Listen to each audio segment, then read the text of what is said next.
It's Wednesday morning. It's not Wednesday morning. It is Wednesday morning or Wednesday. It's hard to say that correctly, the way it's spelled. I've been over that many, many times. You can look at YouTube videos of this stream that had played on Wednesday. You can hear me go on and on about how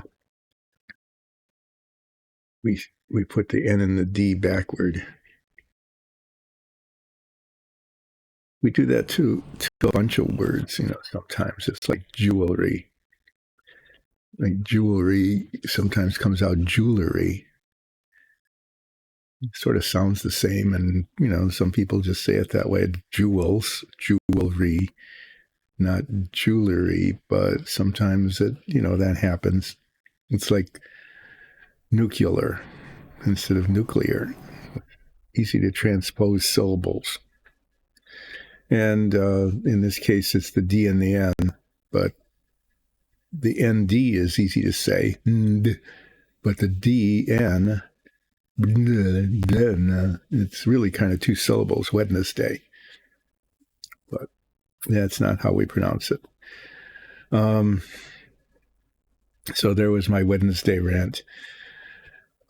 This is going to be like an anything can happen day. There's just a whole bunch of things that I can be working on. And what I really want to do is talk about the things that I could be working on and not actually do them. I'm going to do that for a while and just talk about stuff. You might notice that this is not the Savoia S.21. If you go back in history to old episodes of this stream, hi.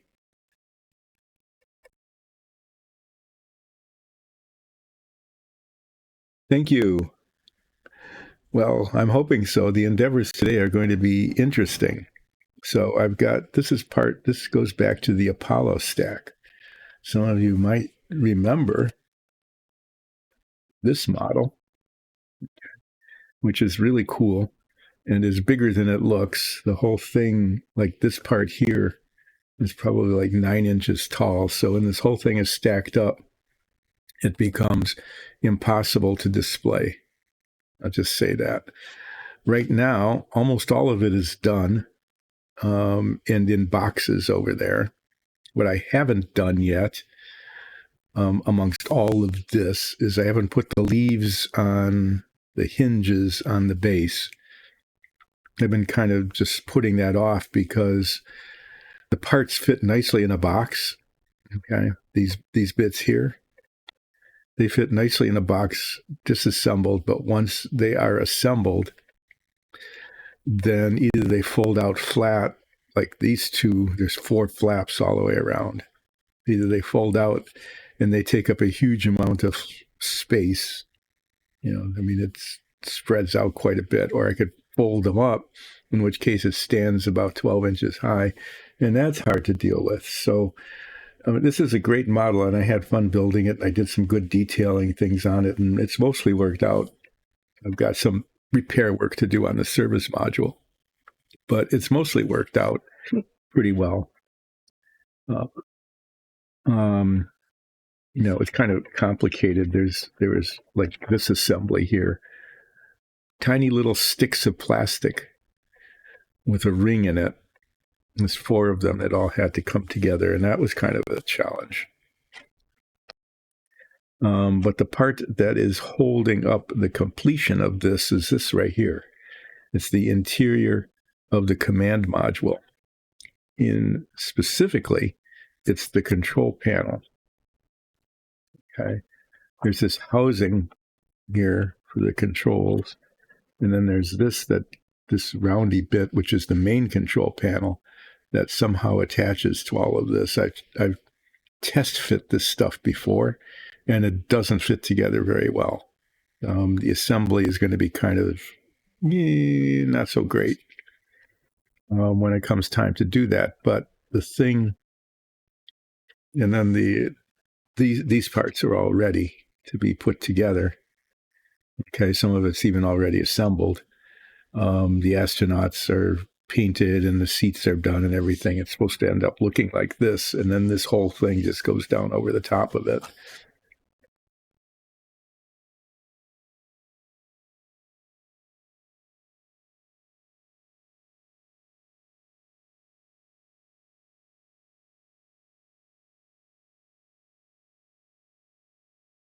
I was looking at the instructions here about what to cement and what not,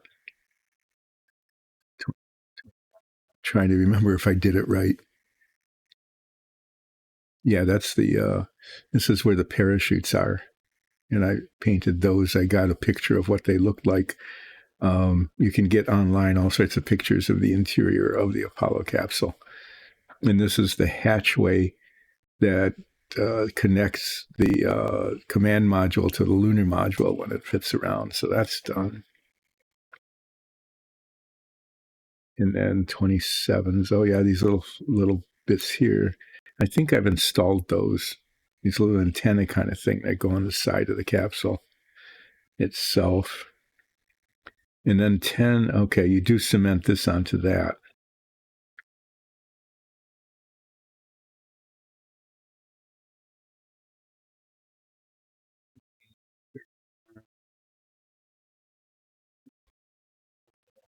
These things don't get cemented, okay, because the Apollo, I demonstrated this a lot when I was building this before I got to this point and stopped, which I will explain why I stopped in a little bit.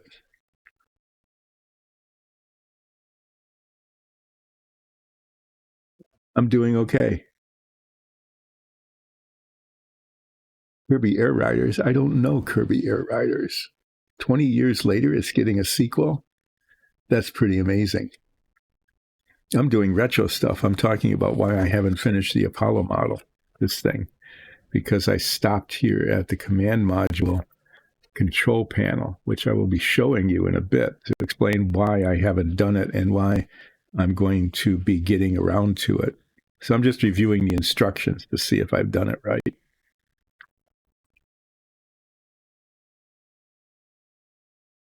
Yeah, I haven't put the decals on. But all of these parts are painted and ready to be done. But the control panel, this is fairly detailed, okay, and you can see the inside through the little hatch and these little windows. It's hard to see the inside of this once it's put together, but you can, kind of. But the control panel was really pretty disappointing. So the inside of it is supposed to be painted this light blue color. This is actually the main, this is the main control panel that sits right in front of the astronauts. And if you look at it really carefully under the right light, you can see that the controls are very, very lightly embossed on the surface of this thing. They're not historically accurate. Okay, I checked that against actual pictures of the control panel, which you'll be seeing in a moment. Okay, and even though it's going to be next to impossible to see this once it's installed in this compartment here, okay, once it's put together, I thought, well, what I really want is to make this, I want this to look pretty nice. So I want it to look pretty good. So what I did was I got some pictures of the control panel like this, and shrank it down. I made it much, much smaller so that it was the same size as this, roughly. And this was a mock-up I did ages ago, to show you how it would work. This is what the control panel would look like, and what I'm planning to do is put it on sticky back paper. Okay, just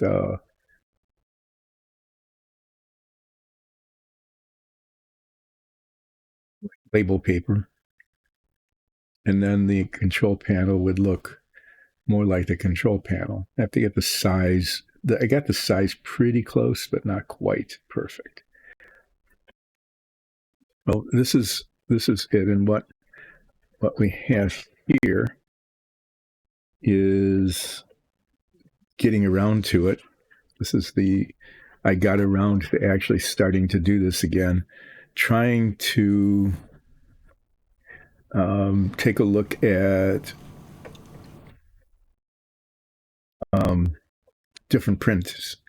So one of the things that actually delayed this thing a lot is that the yellow cartridge on our printer got clogged up and wasn't printing, and so this would like turn out pink instead of orange, and green would turn out bluish kind of. I mean, it wasn't working at all.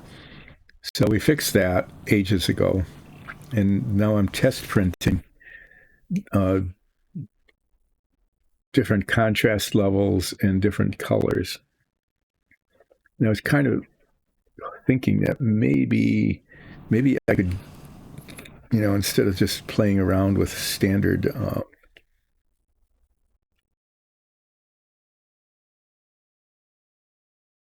with just Word basically, and that maybe I could get this to match. So I think what I'm going to end up doing is using the high contrast version, this one, compared to that. There's actually a perceptible difference. This has a little more contrast in it, and I thought this would work, but that blue doesn't match this blue. So I'm going to use this in combination with this to get it just slightly blue. Yeah, see the blueness of it doesn't match. But what we'll talk about is like the surfaces are painted this light blue color on the inside of the command module, but the control panels are attached to them. And so I want to get the sizing just right. Print it on sticky back label paper and attach it to, like, this part goes on here. These bits go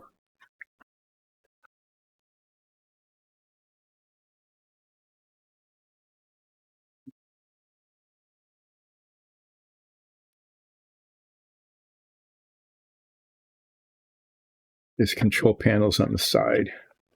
So these bits, which are really hard to find, this is the only picture I found that actually has the side panels that go on here on either side. And then this actually goes on here.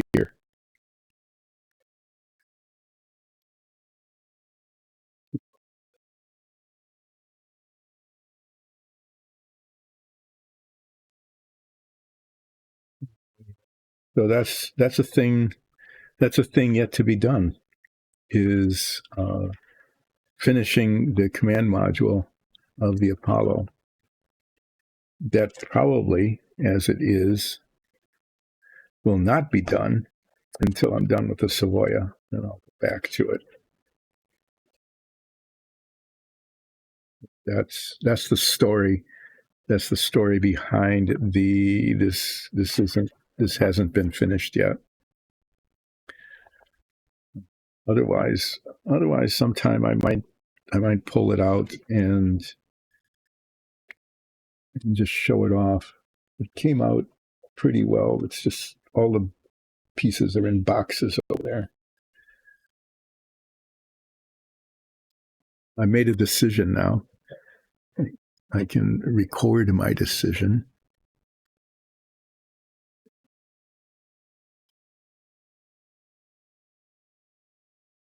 I want to do these two together. I want to sharpen the contrast and then make it just a little bit blue by adding some blueness to it, but without making it this blue because the blue doesn't match the other blue. There. A thing to be done. I guess I'll set it over there for a while. The other thing is back to the Savoia. I got something sort of done and sort of not done. I got the got the fuselage. You remember the fuselage was a disaster, and then I basically repainted a whole bunch of it. I reprimed where I had my thumbprint put in, and repainted it. So I'm going to unmask that today. It's going to be a great unmasking event, and then be touching up. There's work to be done on this. Okay, the enclosure for the cockpit needs to be painted black. So I need to do that without getting it all over the red. And then the inside of this, since this lifts off to reveal the detail on the inside of the canopy, is actually painted. And I'm almost certain to have gotten red paint on the inside that will need to be touched up. There'll be a bunch of touching up before this is done. And then hopefully I'll be able to put this in the done box. Maybe I'll be able to do that today if I'm brave enough to do that. The other thing was two things. One is I taped this so that I could, the green and the white stripes would show. This whole thing needs to be painted red, and the other side needs to be painted red. But I didn't do that because I have wasted so much red paint on painting and repainting again pieces that didn't come out well, that I don't have enough red paint in the spray can to get the wing done. It takes at least 2 coats, and it might take 3. So as a consequence, I am not getting this done until I get more spray red paint. There probably is enough in the can to actually do it, but the problem is with a spray can that when you get near the end, sometimes you end up with more propellant than paint. Sometimes you end up with paint and not enough propellant. And when the propellant starts to, when you start running out of propellant, instead of a nice fine mist, it gets blobby drops. And I don't want blobby drops all over the wing. This turned out to be a pain in the butt. I have the white and the green stripes. You can kind of see them under the tape here. And that's why I run out of red paint, because everything gets painted red except this tiny little bit down here, which is supposed to be painted red. So this side came out okay. But when I did the other side, this was so weird. I don't know what happened or how. So I painted this and I spray painted it. And then down here, it was all dark. It was like there was black paint or something underneath, but it wasn't. And I tried to fix it, and it got messed up. Okay. It's still dark. You can still see that it's dark. And my attempt to fix it while the paint was still wet, because I got impatient, turned into a situation where the texture is all screwed up. So I need to sand this off and prime it and paint it. And I'm going to do that first. The wing, which is going to wait for a new can of red paint. I'm hoping to get to the hobby store today, and I hope they have it. Not today. Maybe not today, because that's another thing that could happen today, is that there's big storm front moving through. There was thunder this morning. I wasn't really sure if I'd be able to start the stream, but there's a chance, hopefully not a very big one, there's a chance that a severe storm could rumble through. And that could affect the stream in one of 2 ways, maybe both of them. One is it could knock the power out, in which case, just poof, just like that, things will stop. And if things go poof, it stopped. That's because the power went out. And enough critical bits of this will stop working. So that could happen. The other is that there could be a severe storm warning, in which case I will hear a siren or an alert on my phone, and you won't hear it because the microphone filters out those sounds. But if I hear one of those, then I'm going to shut down the stream and probably just stay where I am, because this is in the middle of the basement and there aren't any windows around. I'm hoping neither of those happen. The third thing that can happen, since this is anything can happen, I mean, not anything like hugely improbable events. You can't take anything can happen literally because there's all sorts of laws of physics limitations on things that could happen. Like it's really unlikely that I'll be sucked into a time vortex and that this whole stream will start showing from, I don't know, the 18th century in Spain, what is now Spain. Okay. That's pretty unlikely that that would happen. I'd say it won't happen. There's no chance that that could happen. Okay. So anything can happen is really kind of an exaggeration, but there are quite a few things that could happen. And I put that in because I wanted to talk about the Apollo, and then I'm talking about the Savoia. And depending on how this goes, I might go back to working on my maxi fig, okay, which I started and haven't. And I think I'll work on the flame and the head and the face if there's time today. Or, the storm could come in and disrupt this, and things would stop, or I might just get really tired of doing this, and I just might say, oh, it's Wednesday. Anything can happen, and the thing that's going to happen is I don't feel like doing this anymore today, and then I'd stop. That is a thing that could happen. Those of you who remember the Mickey Mouse show, especially the original one, the 1950s, right? Way back when there was no color in the world and everything was black and white, unless you had a very, very high-end television, in which case it was sepia.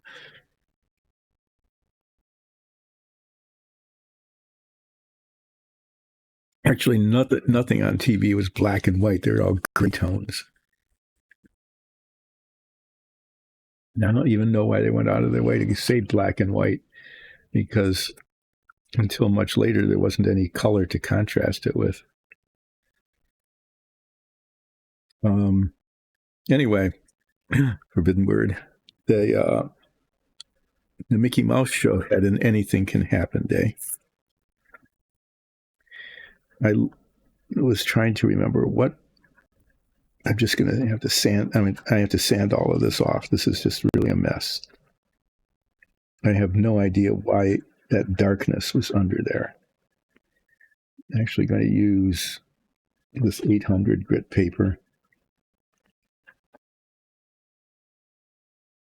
to do it more quickly, and then I'll polish it later. There's too much built up here. It's too awful. So there was an anything can happen day. There were 5 days, because that's how many days there were in the week. And each of the weekdays had a theme.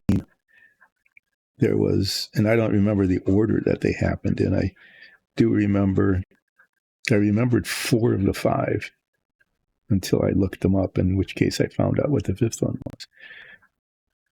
So there was Talent Roundup Day, which had kind of a Western theme because it was a roundup.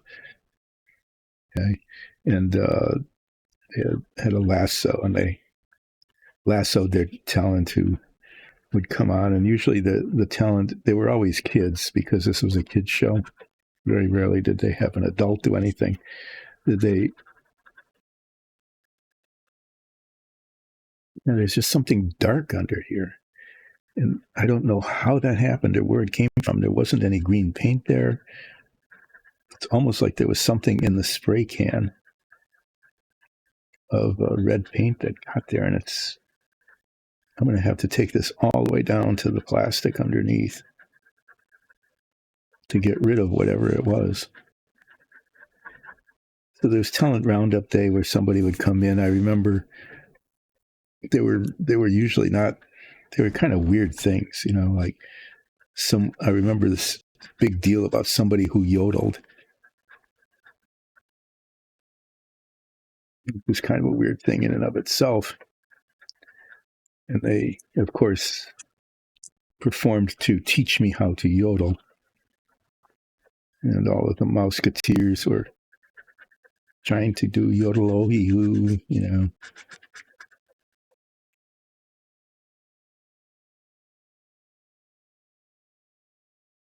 I didn't learn how to yodel. It was like I don't need to learn how to yodel. So to this day, I still don't. There is green paint under there. I have no idea how that got there. This was all taped off when the green was put on.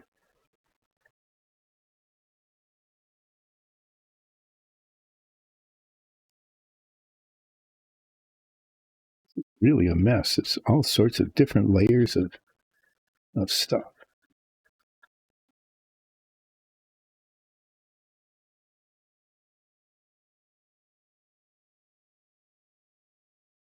This was a mystery mess. I don't understand quite how this happened. You know, let me show you what I'm doing. It's this right here, and you can see there's weird little layers of paint on there. I'm just trying to get this right way down to the bare plastic, and then feather this off. But there's still a dark spot there.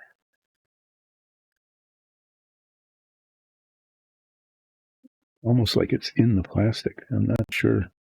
Really baffled about what's going on here.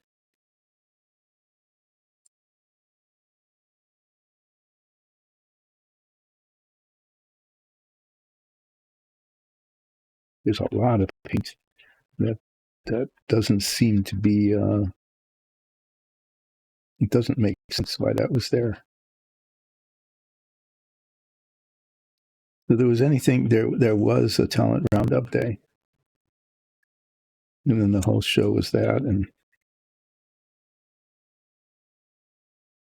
then they made the talented honorary Musketeer at the end. I remember talking about this before, so I'll talk about it again. Is you're kind of jealous and kind of not of the talent that got rounded up because they got to be made an honorary Musketeer and they got an ears hat. And that was like, whoa, they got ears. They got the mouse beanie, the little beanie with the mouse ears that the Musketeers all got to wear. Except theirs had like sequins on the ears. Yeah, and it was every time I saw that, it was this. That's so sad. You got to be an honorary Musketeer, but you got this doofus beanie instead of having, mouse ears on it. Black mouse ears has these sequins.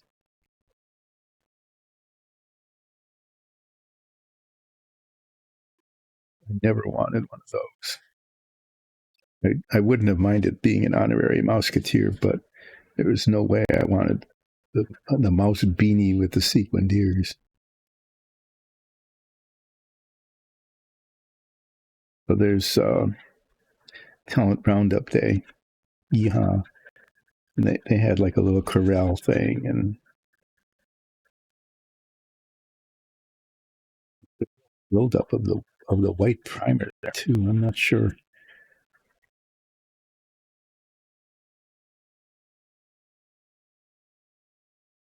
It's the weirdest thing how that flaw happened. I still don't know what it is or how it happened. I don't want to take that off because I'm not sure entirely what's going on there.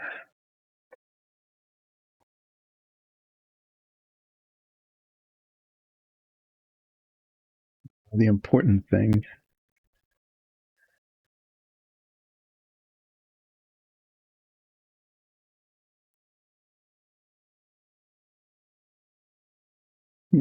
is going to be to feather this down so that little bit there doesn't show as a lump.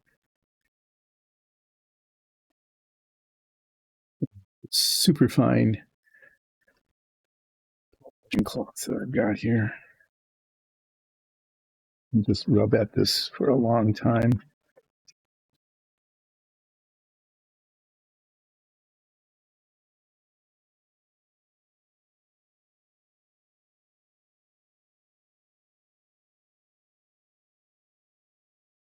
So another one of their days was Fun with Music Day.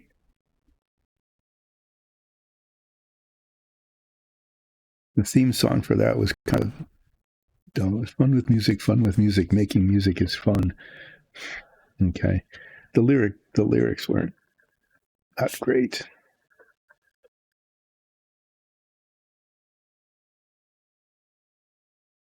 And if I remember, they also had somebody else come up on the show, you know, to make music, having fun with it.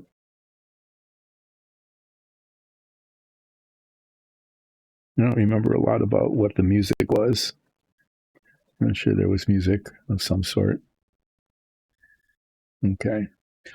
So whatever was causing the dark spot now has to be gone because I have it down to the bare plastic except for that tiny little spot there. And the tape is still on. I'm just going to clean this off. And I'm actually, since there's, I mean, the surface area here is really tiny. It's just a little spritz. Is I'm going to spritz it with primer. And then spritz it twice with red. And hopefully it'll come out okay. What was supposed to be happening today, the anything that was supposed to happen, was that I would be taking the tape off, revealing the beautifully painted green and white stripe, and then in being ready then to assemble the tail assembly, the vertical stabilizer, the rudder that goes on here, and the horizontal stabilizer that goes on here, put it into the fuselage, which is sitting over there, and then finish touching up the inside of that. And then all of that would have been done except for the tiny little struts that go onto the back of the tail. So there. The fuselage here, because that's the thing I'm actually going to be working on next.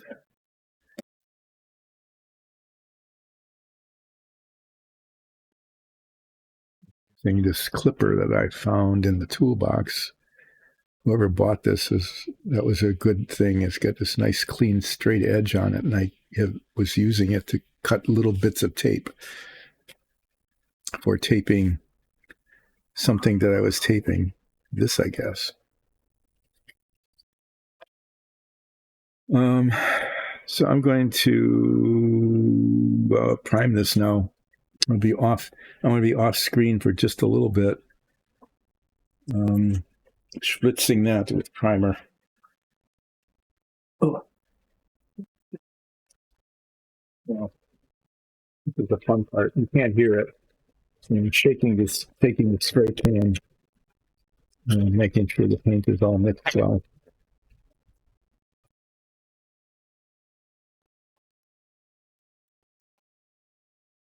I shouldn't be doing this down here. It's not a well ventilated area, but it's just a little.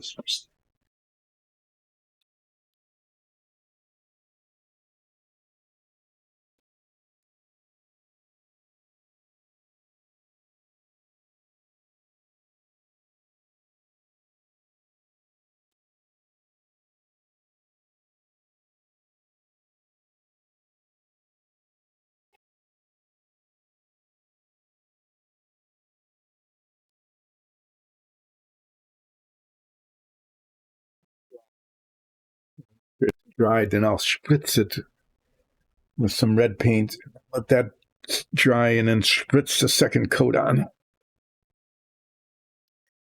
All right, now it's time to unmask this. There's a lot of paint on here, and I'm hoping that when I pull the masking tape off, I don't pull any of the paint off. So I'm going to be doing that carefully by pulling it away from the surface like that.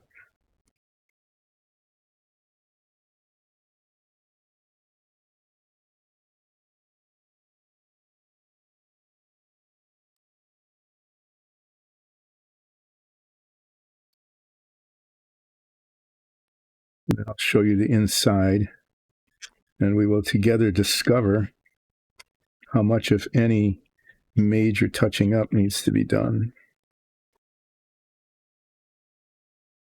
Oh no! Oh my God! Ah, jeez. Okay. Disaster, disaster, disaster.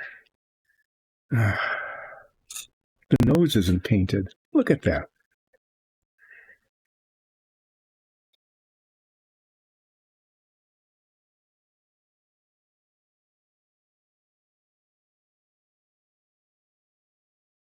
Okay, this is still taped. I'm just going to do that. Oh my God. Oh, how in the world?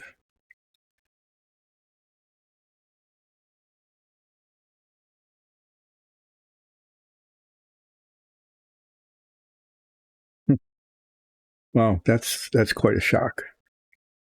I thought I was being really careful spraying up on that, but obviously not. I'm going to take care of that now.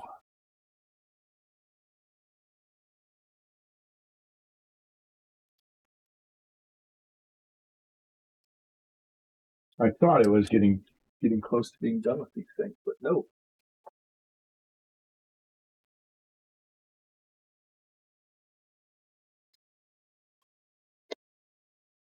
Yeah, well, there it is. That's firsted. That's got to sit and wait now.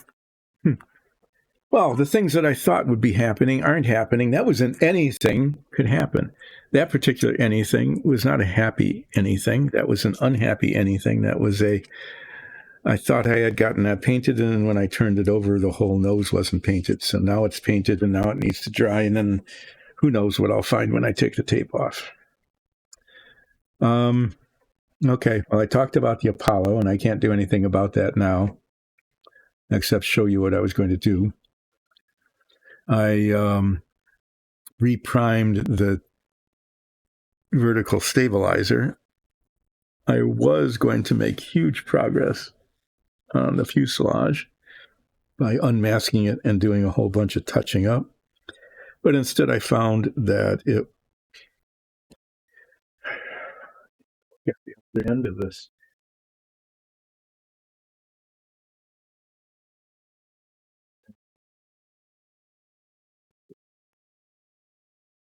That was bad.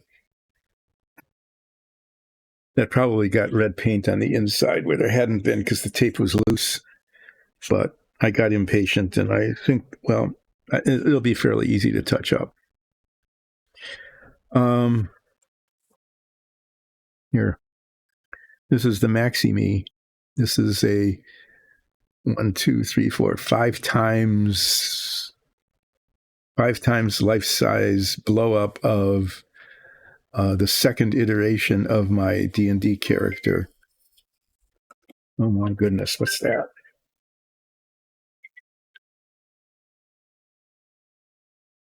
I have to take this. I'm not sure what it is.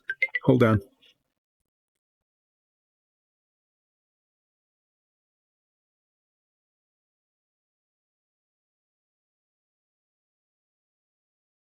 Okay, I think we have like a orderly pest service that comes in and keeps the wasps off the house, kind of. And I think they were calling my cell phone.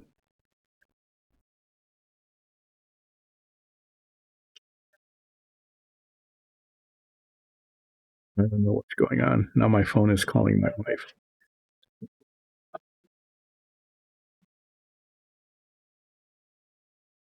They'll just have to handle it upstairs, whatever it is. I don't know. That was weird. So this is a maxi version of this minifig. This is, oh, geez. Okay. I almost busted the swords off. This is my minifig, the original minifig for my Ulseth Ralph Furbog fighter character in our Dungeons and Dragons campaign show, our D&D show, which you should watch.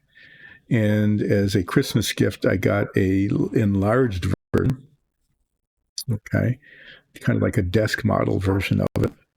this. So this is me, and I started painting this because I had to keep interrupting the work on the Savoia because of things like I turned it over and the nose wasn't painted seriously, or because the vertical stabilizer had a dark spot of undetermined origin.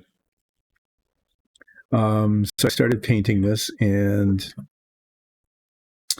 this armor is plate that I picked up along the way in our campaign. But since then, in the show, I have gotten magic mithril armor, legendary armor from the originator of the cult my mentor belonged to. And so that's not just metallic, it's green with silver and gold embellishments. So I'm actually going to paint this mainly green, and then do a lot of like silver and gold and stuff on it.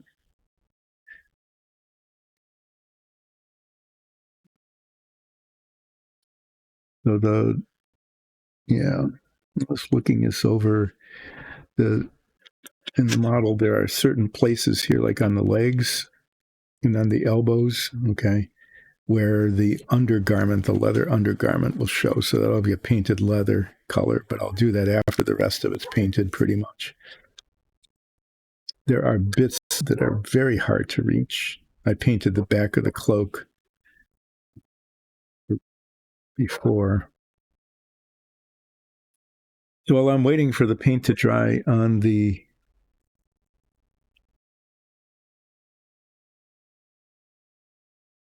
Hi, who? I haven't seen you in ages. Are you going to ask for a flip? I haven't done a flip in a couple of weeks.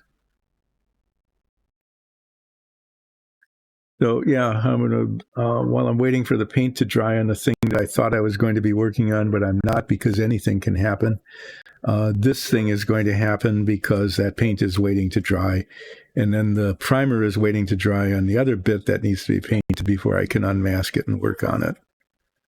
And then the wing isn't getting done at all because I'm down to the bottom of the can of the red paint, and there's enough in there to do things like paint the nose on the fuselage that didn't get painted after doing it 4 different times.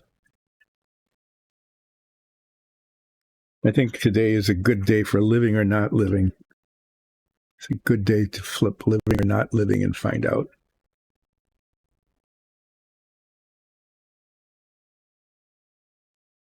Yeah, everybody keeps going on vacations all the time. I am really tired of people going on vacations, including me. And now I'm going to go on another one in a week and a half. So I'll be around next week, but then gone again for almost a month. Great. Living. That's off screen. It doesn't count. Not living. Living and not living are tied at 2 each. Living is going to win. Nope, it's a tie. So what happens if there's a tie between living and not living? Shall we have a tiebreaker? If you go back on YouTube, there was an episode of the stream during which I ranted. I try to do rants as much as I can about different ways of breaking ties. Get a coma. No, not living wins. Yeah, just a couple of episodes, Ulseth Ralph was knocked out. I think that was the 3rd time I was mostly dead. You know, and then you do your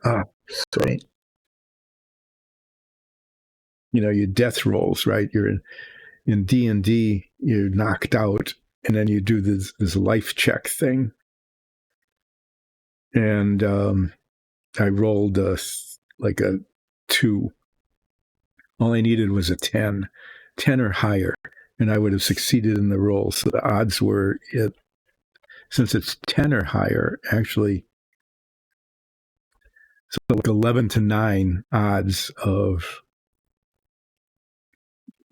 making the check. And I had this ability called Lucky, which even though I was unconscious, the DM let me use because it was so pathetic. And after rolling a 2, I then rolled a 3.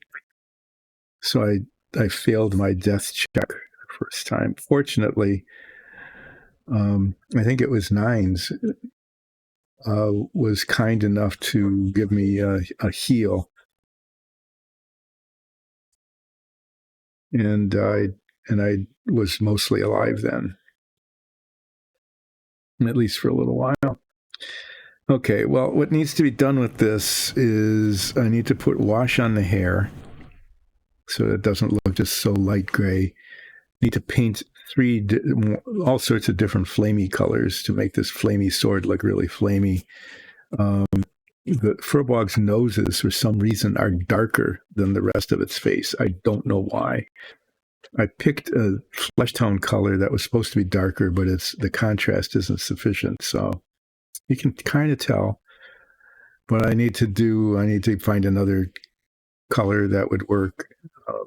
I'm gonna put some little eyeballs on there, underneath there, and wash the hair with some dark gray wash. The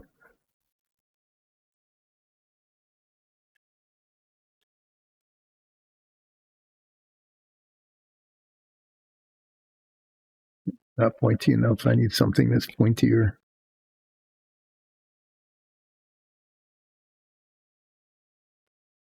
Yeah, definitely need to buy new brushes. I desperately need new brushes.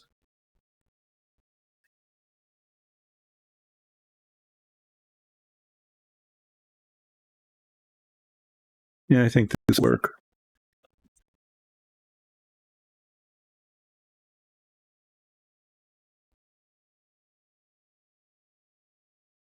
I put all these washes very neatly in this bin over here. There it is. And I keep cluttering. Just everything is such a mess. I need someone to help me keep things clean. I guess that would be me. I need another me to keep things clean instead of just making a bigger and bigger mess all the time. I have to, speaking of messes, this is the thing where the control panel is, and I almost knocked it on the floor and broke it or lost it.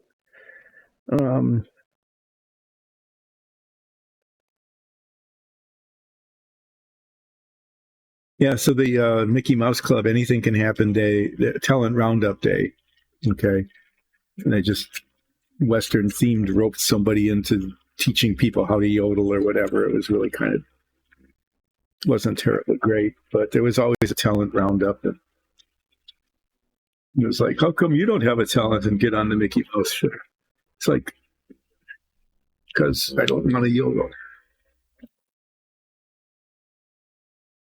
I think my father actually thought that I would learn how to play an instrument and get on talent roundup day on the Mickey Mouse Club show. I don't know. That didn't work out because I have no musical talent at all. But I really just don't. It took music lessons for maybe 8 years or something. And just, I never caught on what it was to play an instrument. I mean, to read music. It's hard to describe how I wasn't able to read music.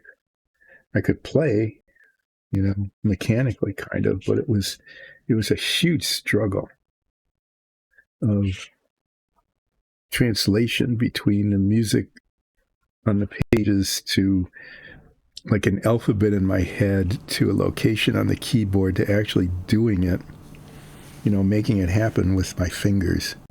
And it was,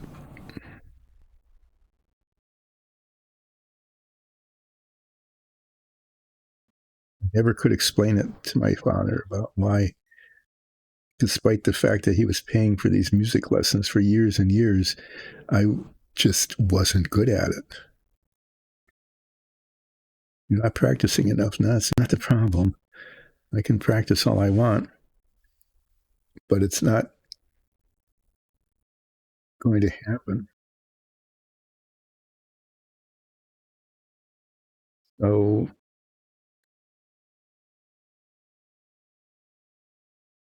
Fun with Music Day really wasn't.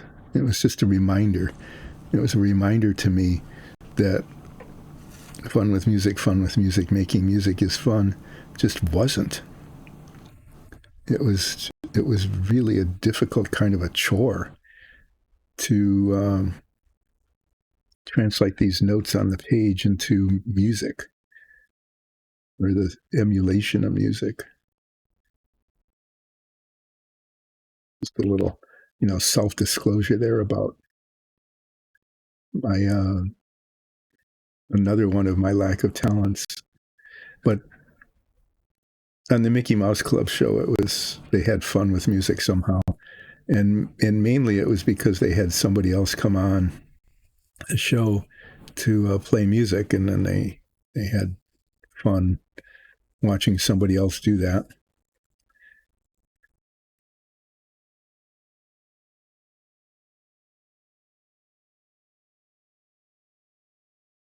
Just to show the texture, by building up in the divots, but I also want it to look kind of even.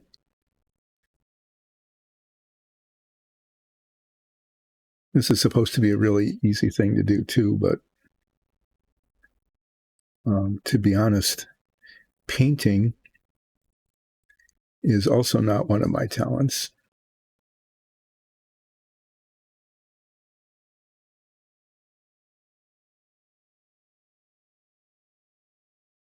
In that it was kind of like with music, that I was always quite good at when I was coloring, even as a little kid, of staying in the lines. I was one of those kids who just, with crayons, it's what do? You stay in the lines, right? That's what you taught, how you taught. And I was a really good staying in the liner, which meant I had no creativity whatsoever. Kids started doing their own drawings,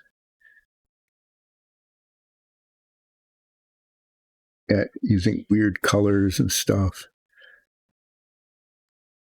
Pretty much what other kids were doing was they were using like the lines on the paper as kind of a guideline to doing other things. I just stayed inside the lines.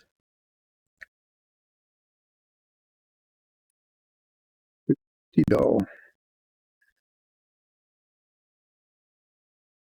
And how did I do that? I was being really careful, but I got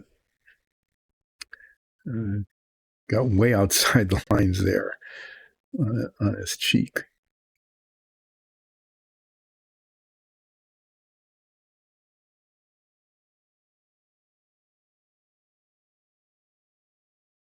Need to fix that.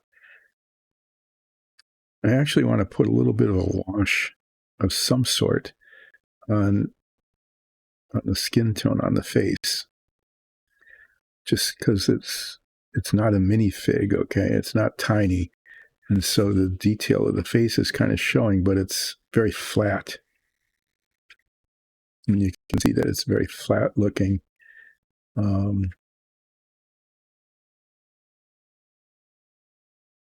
Don't know what to do with that. I don't want to use a brown wash. I don't want to make it darker. But I wanted to bring out some of it. I'm actually thinking that after I fix the face, repaint the area where I got the wash. Shouldn't have in.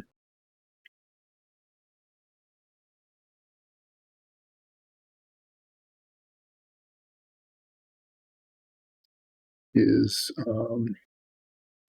I have this really light gray And I might use that. It isn't going to change the color very much, I don't think.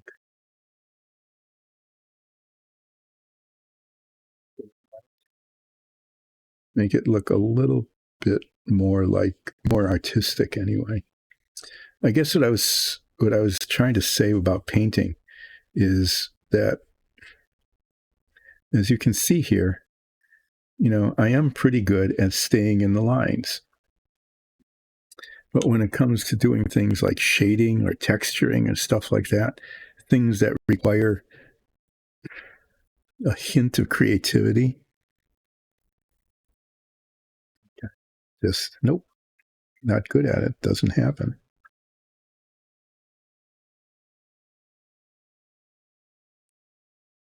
Nicole, who plays Soya Ansul, our changeling druid, it just does these art things. She's a trained artist.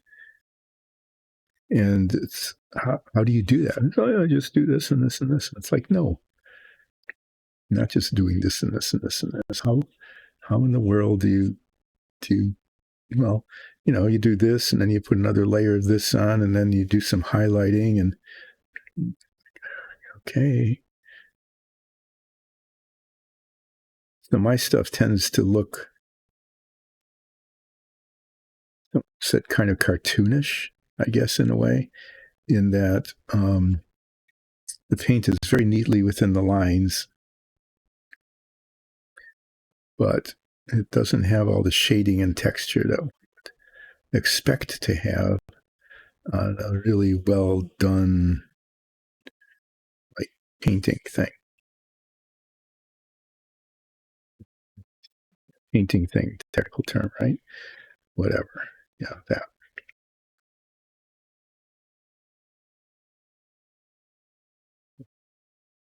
That's not too bad. It's quite not quite what I want though. Darker.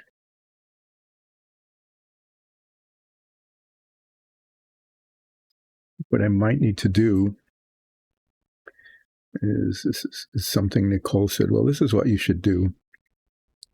I said, sure, I can make a mess of trying to do that. Is maybe going over this on the high points and doing a highlight, but then I don't want it to look really light. I'm trying to get more of this, staying within the lines as opposed to being artistic kind of approach. I'm trying to get more of this dark gray into the deep parts, the crevices, as opposed to the high points. I'll mess around with that a little bit.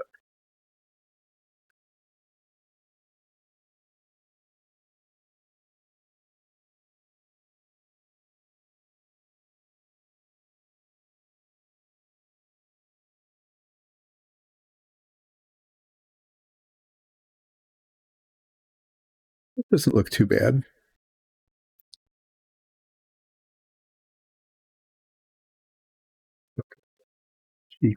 Touch that up. It looks better than it did.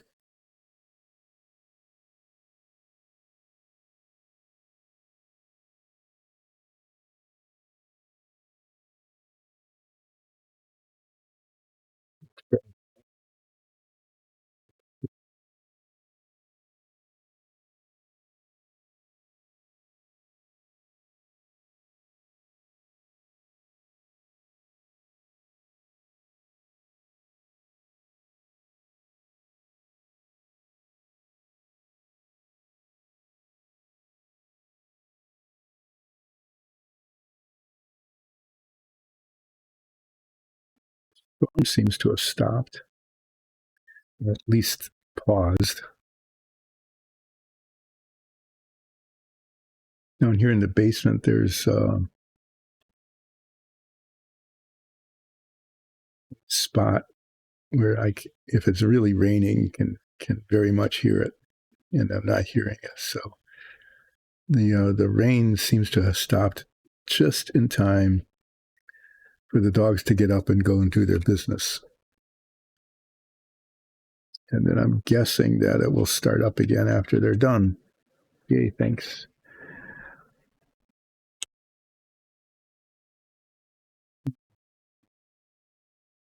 It'll do. This'll do. That's about all I can say is it's doing.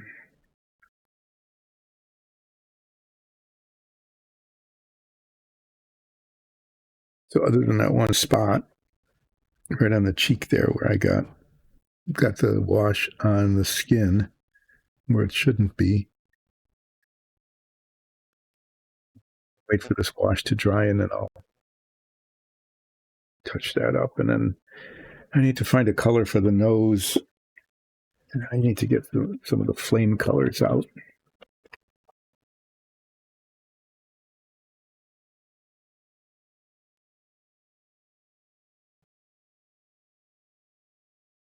These brown dark. See, I painted you can't see it there. I painted his head this color, and I thought that this color it is darker, that it would be sufficiently dark to without like looking his nose was beat up or something. That would actually work. It's too yellow. I think I'm going to go back to the medium flesh tone, and what I might try mixing a color. I mean, my other option is to do something like buff or flat earth or something, and that's just I want it to be in the same color category.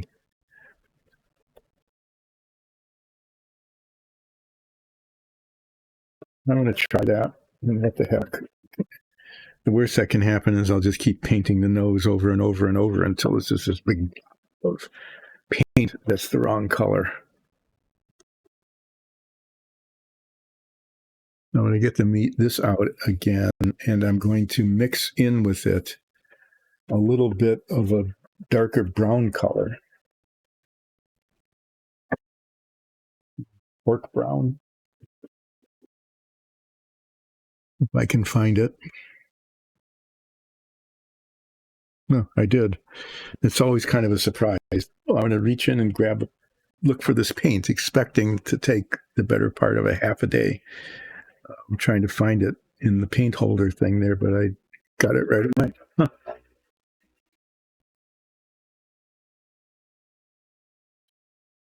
So there was fun with Music Day, which was, somebody came on and played a tambourine or sang or yodeled. No, that was talent roundup. Yodeling, that's not really music, I guess. Somebody would say it was music. I don't want to get into a controversy about whether or not yodeling is music. So I'm going to just stop there. There was Anything Can Happen Day, which means that they didn't have any thematic thing lined up. So it's just like, well, let's just do some random thing, And the random thing, the Anything Can Happen Day, was an awful lot like Talent Roundup and Fun with Music, except it was a different day. That there was Guest Star Day. So instead of having, somebody come on to be rounded up talent wise, they had a guest star, and I don't remember those very much. But I'm thinking what probably happened is they had somebody who was like somebody, since it was Guest Star Day, one would hope that they would have the equivalent of a star, right? Why is there a bubble in there that's not going away? I hope I never have to do a touch up. If this color works, I do not ever want to have to do a touch up because I won't be able to replicate it.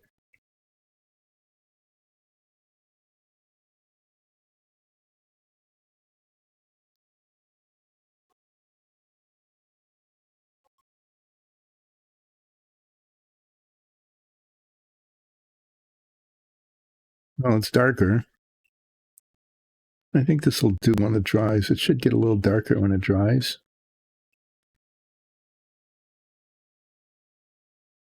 And it will give the darker nose look without without it looking like someone just punched it in the face.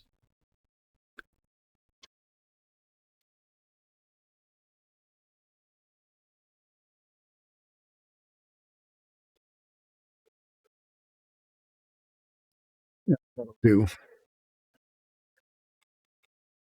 going to put some eyeballs on in the eyes.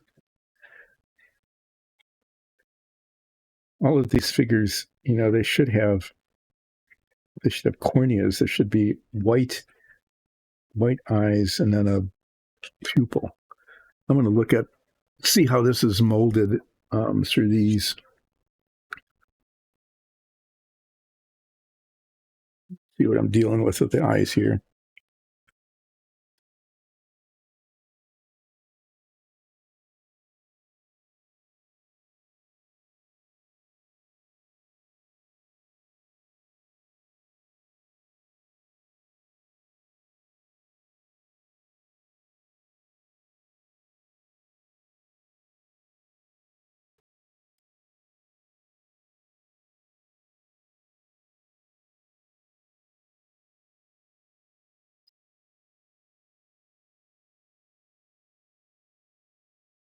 The thing about putting the corneas in the white, the thing about doing that is that this looks weird.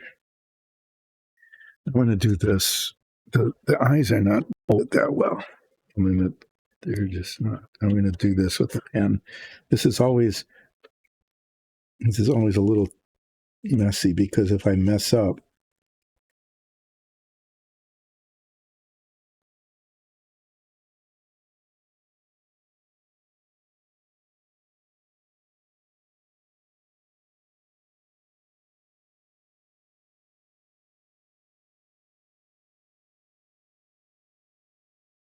like a beady little eye.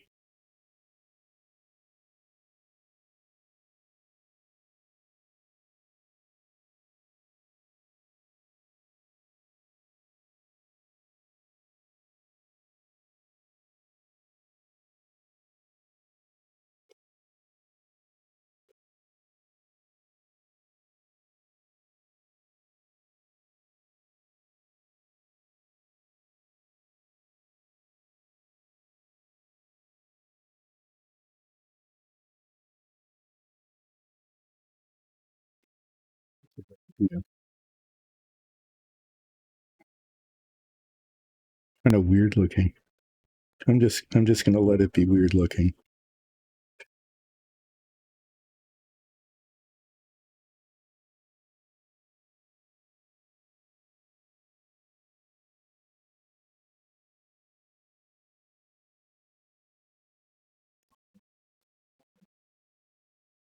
Yes. There, I'm going to now touch up the spot where I got the wash on it, and then try to put some paint away so I can find it again later, maybe.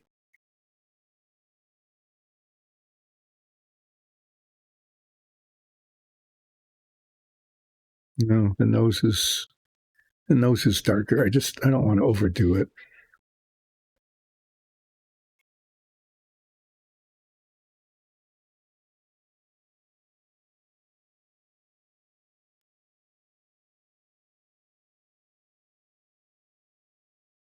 Sorry on the narrative. Yeah, anything can happen day, guest star day, music day, talent roundup day. The fifth one that I didn't remember and my wife didn't remember was circus day. But somehow or other, they had a circus day. It, I do not recall ever don't recall Circus Day. I don't know what they did. They must have, obviously they brought in circus acts. So they probably had somebody who did like a tight wire or did a trapeze or bounced on a trampoline or maybe did little magic tricks or something. That must have been the kind of thing that they did on Circus Day. So the one thing that all of these have in common, though, they just all have in common, is that the Mouseketeers weren't doing anything. I've talked about this before, and I will talk about it again. I find it really kind of amazing that, they got to be Mouseketeers, right? And there were a lot of them, 8 or something? It seemed like forever, and they introduced themselves at the beginning of each show. There are a lot of Mouseketeers, is that they essentially did nothing. There was one who ended up playing a character in one of the little shorts that they did, like Spin and Marty or the Hardy Boys or one of those. I think it was Tommy. One of them played a character in that. And I'm guessing that on occasion, like one of them learned how to play, I don't know, the xylophone or something, and they did fun. They came on Fun with Music Day, maybe. But mostly the Mouseketeers they had no role other than to be appreciative, introduce themselves, and to be appreciative of whatever guest star came on.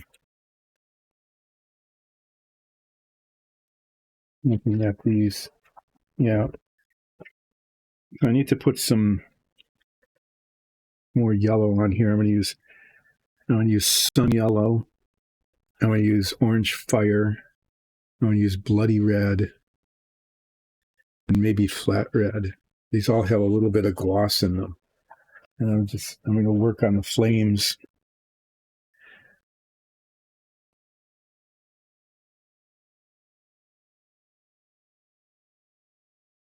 On yellow.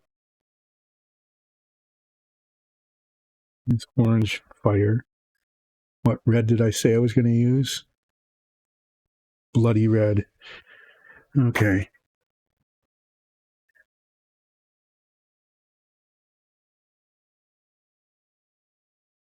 Got a bunch of paints out. This is always important for me to do, is to get a whole bunch of paints out and let them stack up here until there's no room at all to work on the workbench, because at one point, I really did, I counted them. I had 23 little jars and squeeze bottles of paint that accumulated just everywhere. Now, before I start on the flame, I'm going to go back to off camera. I'm going to do a spritz. Spritz is going to be spritzing the thing that I primed before. Now here, look. There, the nose is painted now. I'm going to put this here so it doesn't get spritzed over again. I'm going to just keep saying that word. I don't know why. I just am. I'm going to keep saying it. Why not?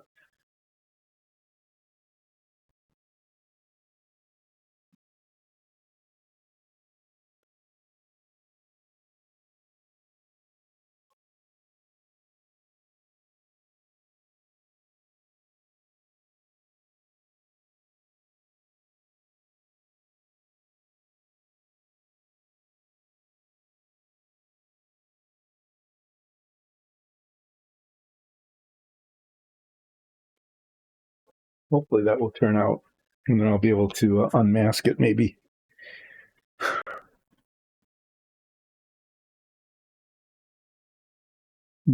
Is it something? 30, I've got another hour and a half. Huh? Well, look, I've done stuff.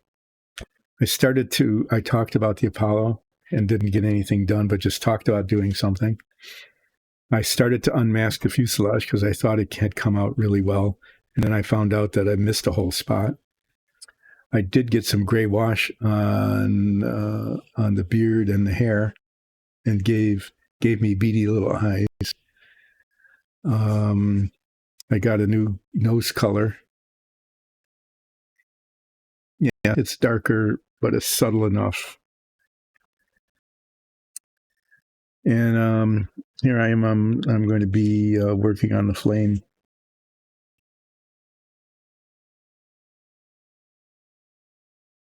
So the base of the flame is yellow, and then it gets oranger as it goes up. And I've done pretty well on flames before, and I hope I can replicate that success here today. If worst comes to worst, I just spray primer on it and start over. I keep reminding myself, can't mess up too much, because if worst comes to worst, just reprime and start over. Or if the problem is I put way too much paint on, then if I put way too much paint on in the process, I can it's acrylic, so it should mostly come off.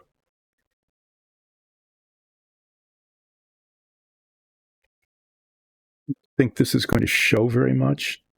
I want it to be different variations on yellow. This is a little more orange.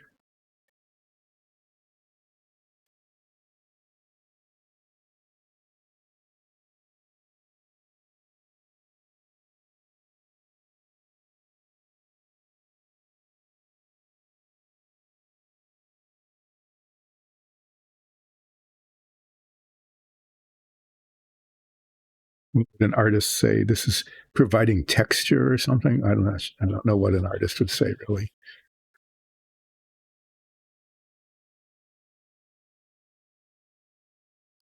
Really light orange yellow too. I think I might maybe do some little bright highlights later on.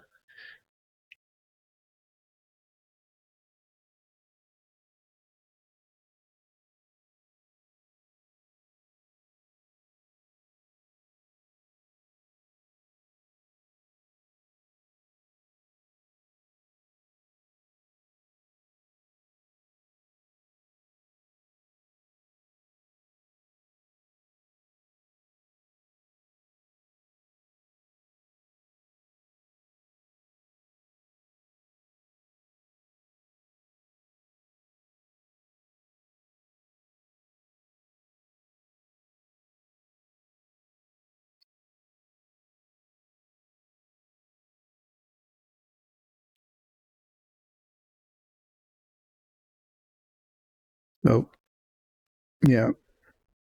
It's kind of a repeat. I did say that, I could end up doing like reruns. This is kind of rerun season almost. But, my monologues, I think there's only so much one can talk about, without getting into like real personal junk about like what we did on our summer vacations and things. Trying to think of all of the significant history of growing up in the 50s and 60s, what it was like.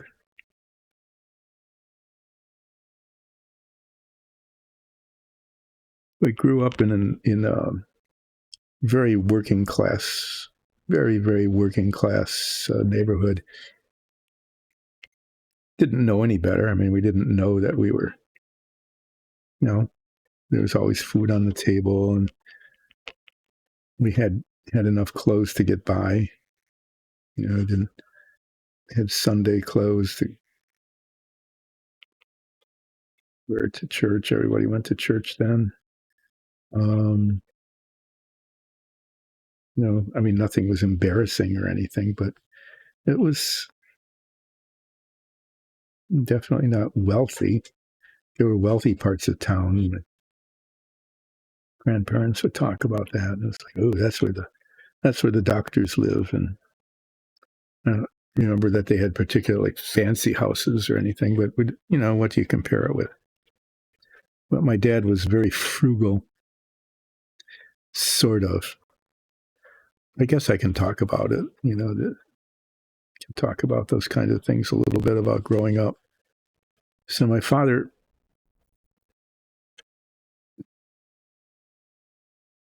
was a kid during the Depression. Um, not like the Great Recession, but the real Depression. I was a kid then, and grandparents, my father's family and my mother's family, they were both very proud of the fact that they held on to their homes. They owned their home, and they were able to hold on to it during the Depression. They kept their grandmothers didn't work. Come on, this was the 50s. Well, no, this was back in the 30s, right? I mean, the grandfathers kept their jobs, and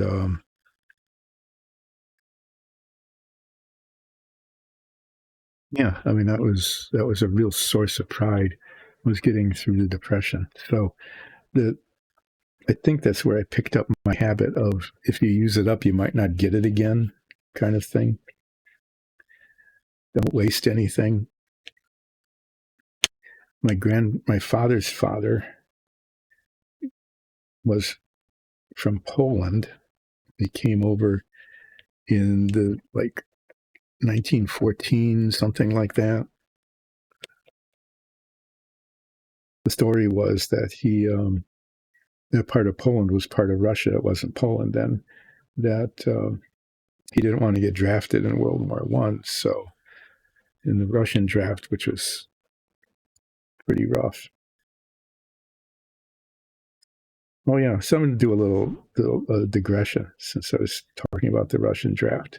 I read this recently that when we all know during World War II that the Soviet Union's casualties, civilians and military, just were more than everybody else combined, basically.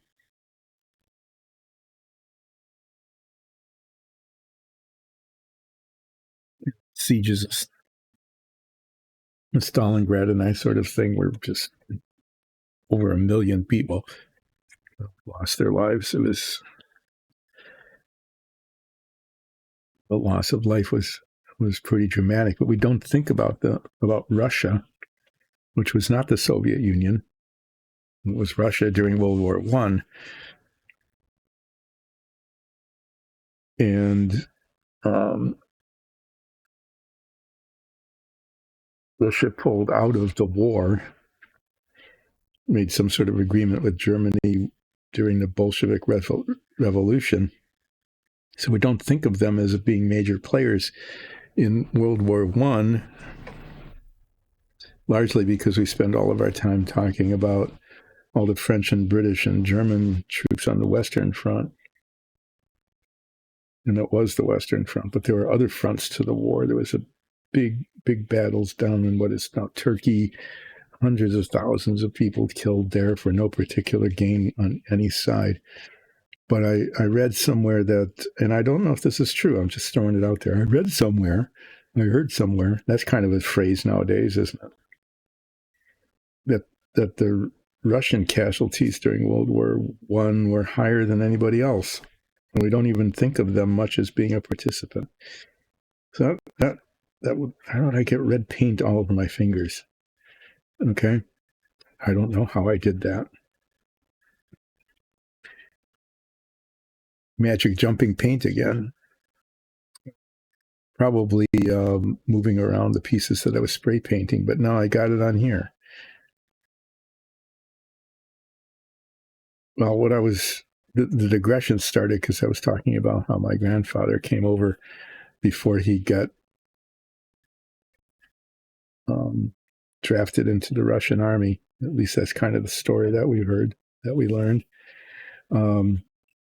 But he kept this amazing garden. It was just a city plot. It wasn't very huge. There wasn't it wasn't like an acre or a quarter acre or anything like that. It was probably a spot maybe 50 feet by 50 feet. This 2,500 square feet, about the size of a large house interior, maybe. he could grow anything and everything. He had an orchard basically in this little yard. There was a plum tree, a pear tree, two apple trees. There was even a peach tree. And this was in southern Wisconsin. Peaches aren't supposed to grow there. But he actually got a peach tree to grow. And occasionally there would be a peach. The plum tree, there were a lot of plums, I'll tell you that. They made a huge mess if they weren't all collected. The pears were pretty good. The apples always, they tasted okay, but they were infested. Never did any pesticide stuff. I remember the plums never got infested, at least not that I ever noticed. The pears were pretty decent. I think there might have even been a cherry tree. Exactly. Oh, it's raining again. Yeah, it stopped raining just so the dogs could do their duty, huh?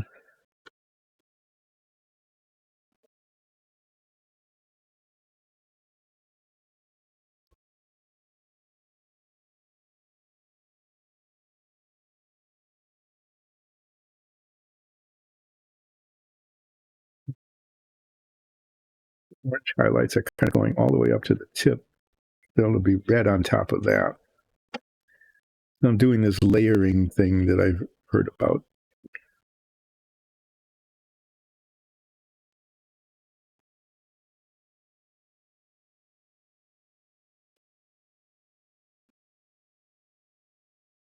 Not to have sharp edges. You want to make it look flamey,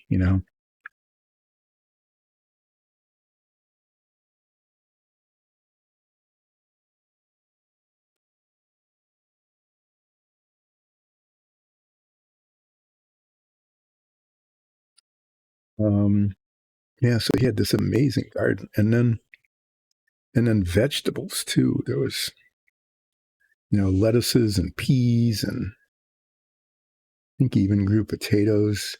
It was like every square inch of this garden plot had something growing in it. And then in the fall, harvest time, my grandmother and daughter, my aunt, canning season, you collect these fruits and vegetables, especially the fruits, and you'd put them up. I think that was the phrase. You put them up. In this elaborate process of collecting them, washing them, boiling them down, getting jars, mason jars. Everything had to be boiled and reboiled, and because you didn't want to have botulism in the middle of January when you opened up your can of stuff. So there are beans, different fruits. And they weren't just turned into jam. They weren't cooked down. They weren't overcooked. Sometimes they would be put into jars, and it wasn't like the contents were cooked ahead of time, but the jars had to be in boiling water for a certain amount of time. So these big containers with racks that would hold like a dozen half-gallon mason jars.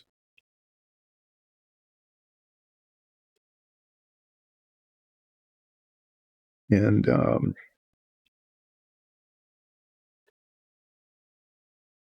they'd be brought to a boil over these. There was a special stove in the basement to do that. It was just a couple of burners that on which this this big metal container with the racks of jars in would sit.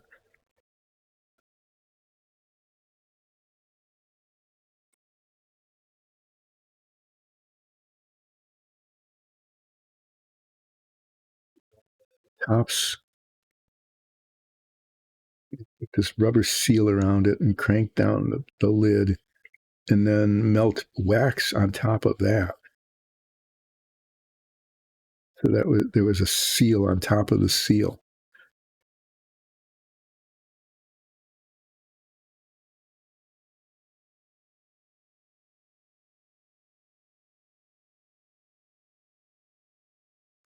It's starting to look kind of flamey, isn't it?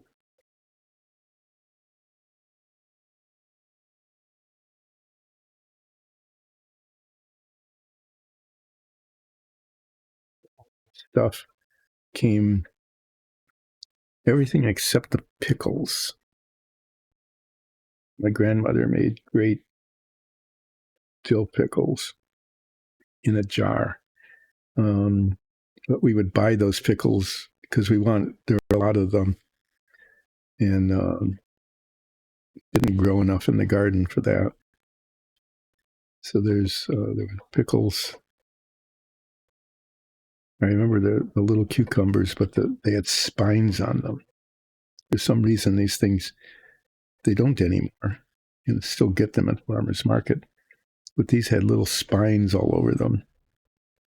And so there was a big slate wash tub. Dumped the pickles in there, and one at a time. This is what the kids got to do.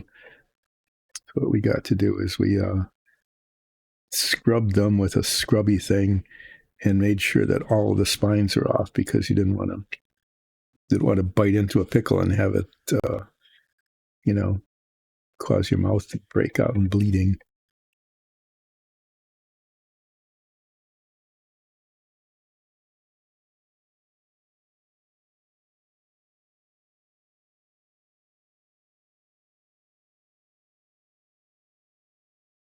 Too much on here, but yeah, okay. The thunderstorm is rolling in. Yeah, we had a little bit of a reprieve. Now it's raining again, and going to have a thunderstorm again. So this is one of the anything can happens is that the power might go out because they keep saying severe storms are possible, likely. We're likely to have severe storms.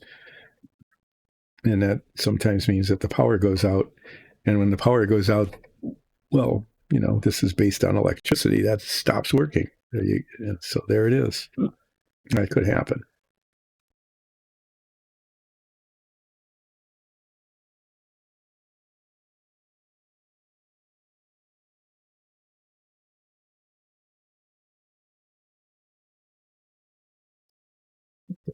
I might just go ahead and paint the sword.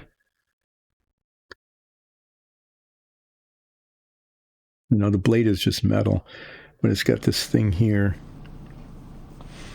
I'm going to paint this bronze, and then I'm going to dry brush like brass highlights on top of it. And there's a jewel here that should be painted, probably red because it's fire, right?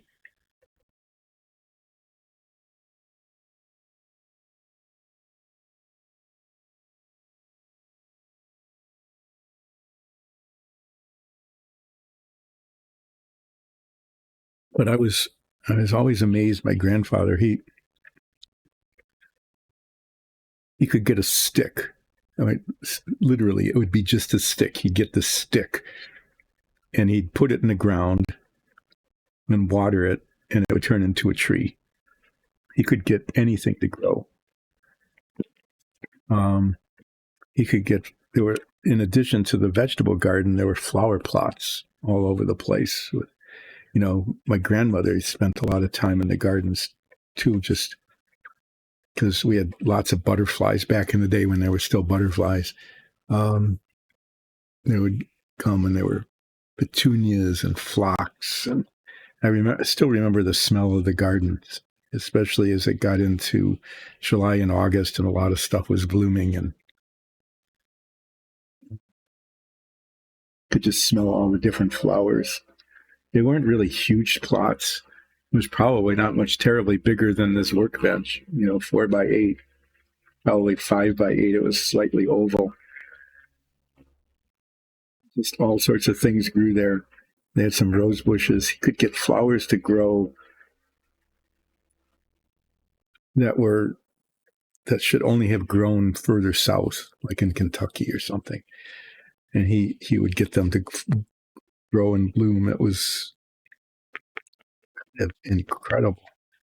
I mean, talk about green thumb. He had like a whole green hand, not just a green thumb.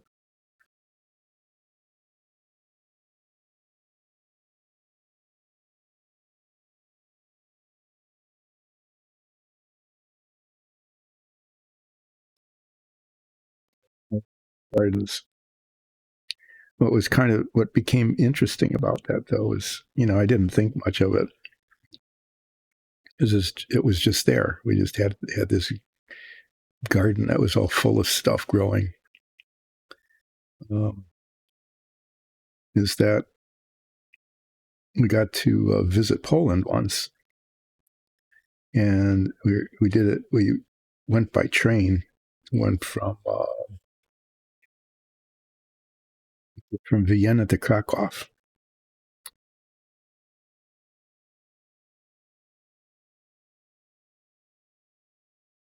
And as we were going, we would go through these towns,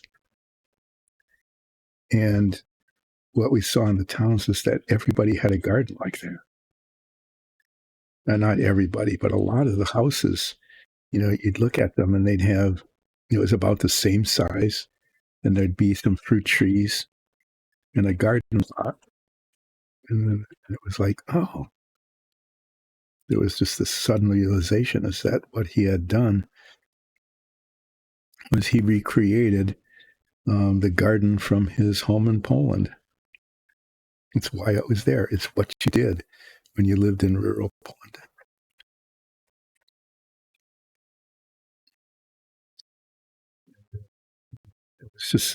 It was really kind of cool, I have to say, just to experience that, to just see what it was that gave rise to this thing that I grew up with.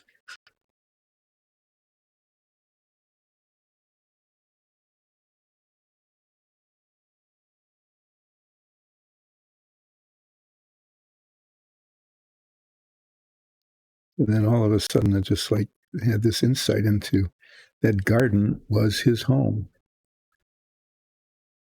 He left when he was what, maybe 16 or 17 or something. And he brought with him the memory of the garden that he grew up with, and he recreated it.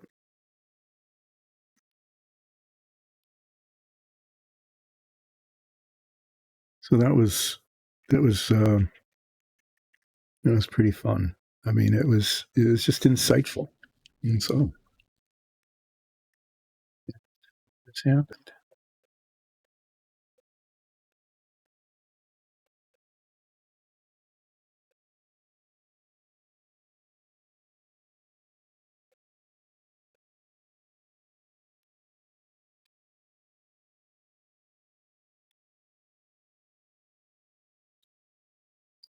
So that's what I wanted to talk about.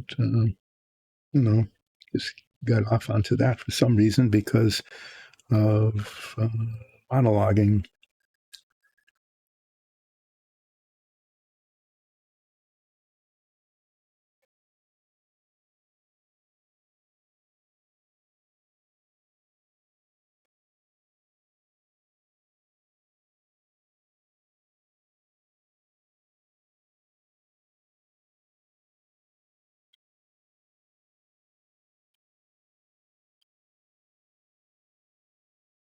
Okay, I'm thinking, this doesn't look too bad.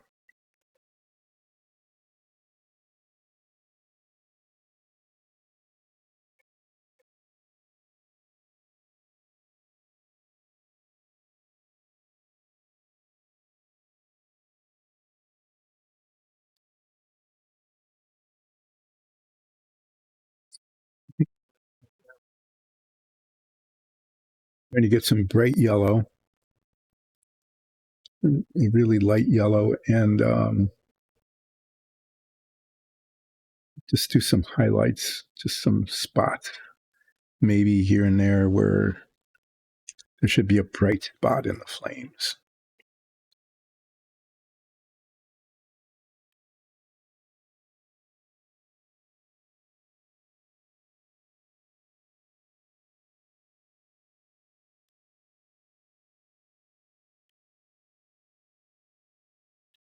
Yeah, I can mess with that much more.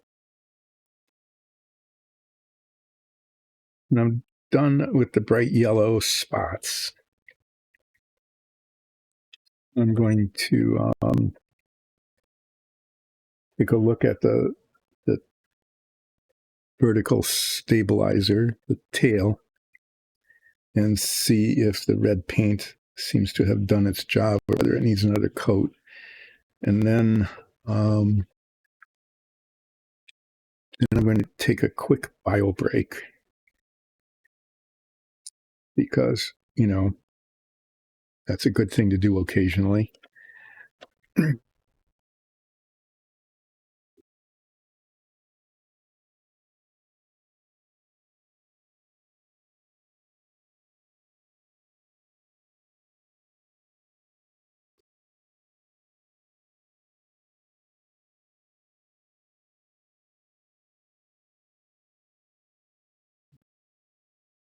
It's called sun yellow. I wonder where it went.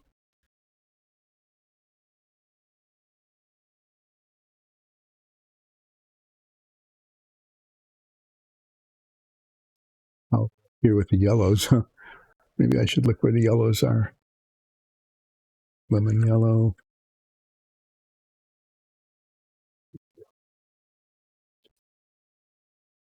I don't know if this is going to be a good idea or not.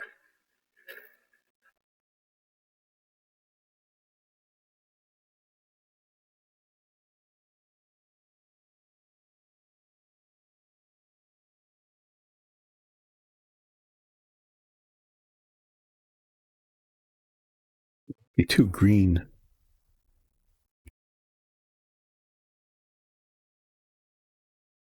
That's a bad idea. I'm not going to do it. Not that yellow anyway. Deep yellow. Let me look.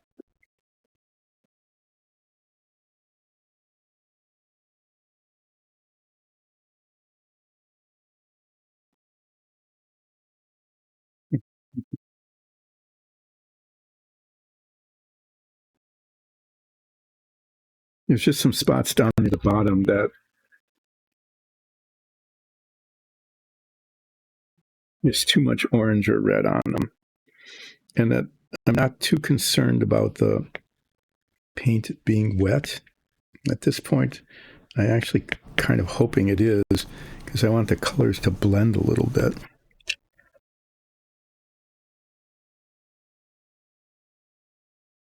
There's just some spots like here.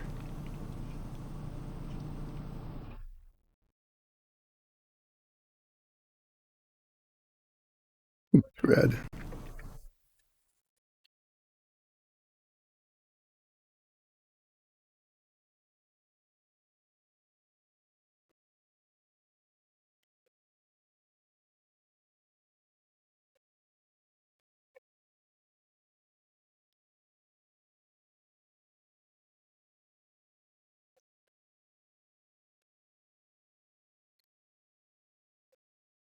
Maybe some of these interior things I might want to be just a little brighter.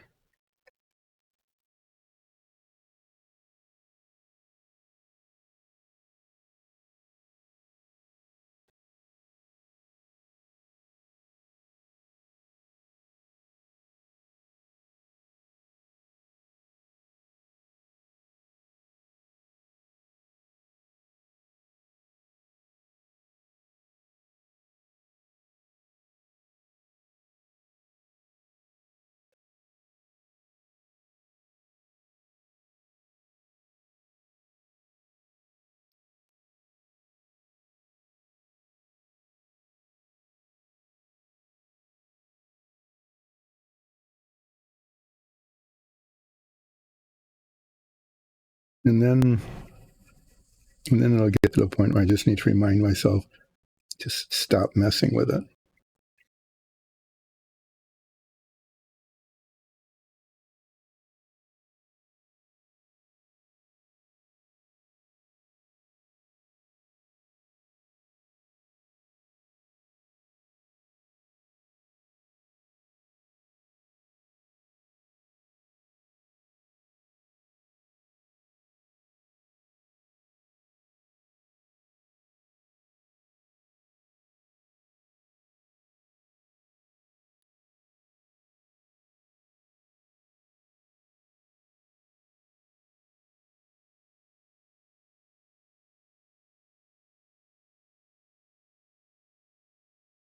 It's getting really close to the just stop messing with it stage here.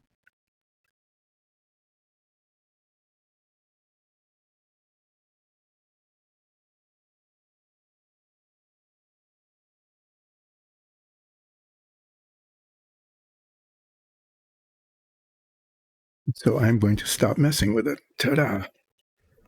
And in the spirit of not messing with it, I'm actually going to put the paints back up. Hi. Well, you came in just at a great time. I can take a little bit of a break from what I'm doing and talk about what's up. What's up is that I'm doing relaxing painting with Dice and Dungeons, but Dice and Dungeons is not a painting show. Dice and Dungeons is a Dungeons and Dragons show. And we stream with a live chat on Sundays at 2, and all of our previous episodes are on YouTube, and you can listen to them as a podcast. And this particular thing is a very, very low budget spin-off of the Dungeons and Dragons show that started out as I was painting minifigs and dungeon tiles for the show. And let me show you some. And when I don't have minifigs and dungeon tiles, I work on models like the Apollo stack or the Savoia S.21, which I'm working on now. And in this case, this is a maxi figure of my figure. This is my character. I am Ulseth Ralpha Furbog, fighter in our D&D show. And this is what a minifig would be like that would show up in the show. And I have a large version of it, kind of a desktop version of me that I was given as a Christmas gift. And I am in between I'm waiting for paint to dry on the Savoia S21 model. I'm spending some time working on this. I have a flaming longsword. You can tell by the flames that it's a flaming longsword.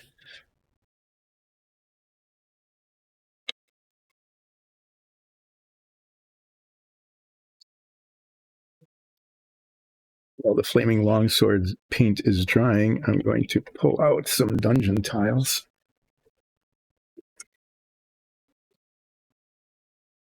Because we print our own dungeon tiles on the 3D printer, those are new ones back there. The one on that side is one of the older ones. There. And then they come out in black plastic.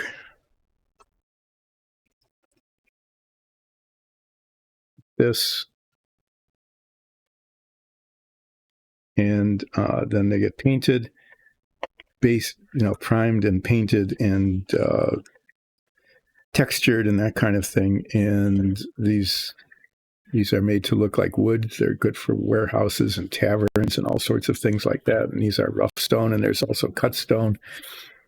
And we have specific dungeons that are showing up on the scroll underneath me. I really like the way the wood came out. We found this great color combination of what's called flat earth, of all things, of a light brown with a brown wash on it. It looks really good. We even have doors that work. We have trap tiles. We got all sorts of scatter stuff like tents and rocks and pillars and campfires and things like that, as well as the minifigs. But the cool thing about these is that on the bottoms, under these plates, are ball magnets in the corners, and they stick to each other. Look at that.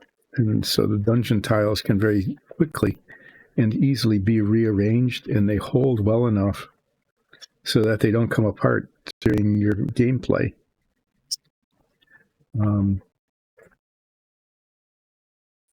Our TM worked really hard at coming up with the way to do that. And so, yeah, this is a huge feature. So you don't need you can see it's on cardboard and a paper towel. You don't need any kind of special base or anything. They actually cling to each other and hold well enough. And because they're ball magnets, they rotate inside the little wells, and you can rearrange these type of things any way you want.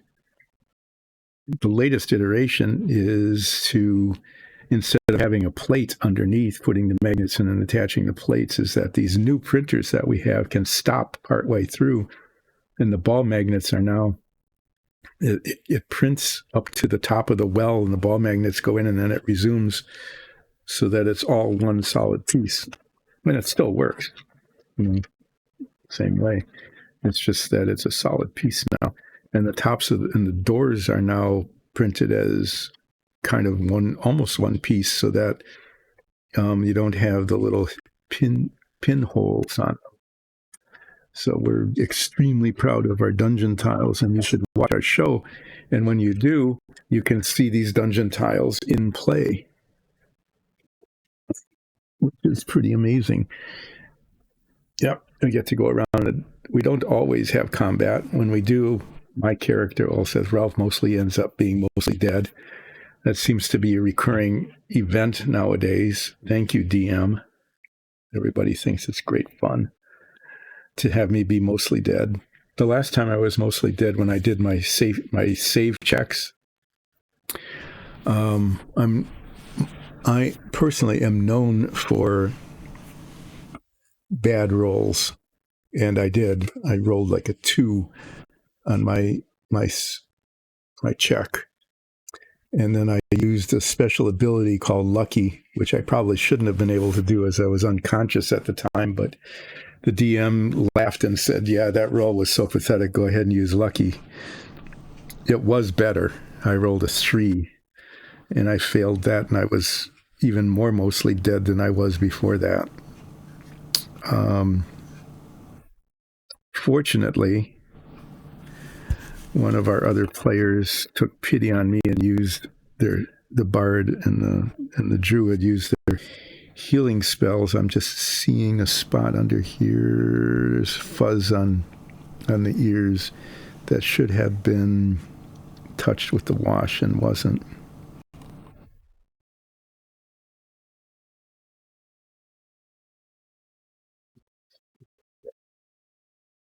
Okay, I think that's coming out okay.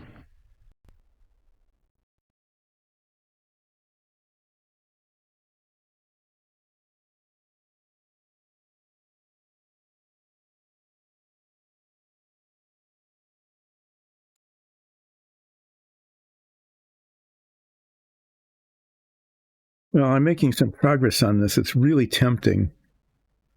It's really tempting at this point to just continue working on this maxi fig rather than going back to the Savoia. I'm on high. Things are going, yeah, they were going, yeah. Okay. I got I thought I had the fuselage done. Okay. I fixed the thumbprint. Believe it or not, I was able to sand it out, reprime it, and repaint it, and it looks okay. You can hardly tell it was even ever there. And then I spray painted this whole thing again, and then when I started to untape it, I discovered that the nose hadn't been painted at all.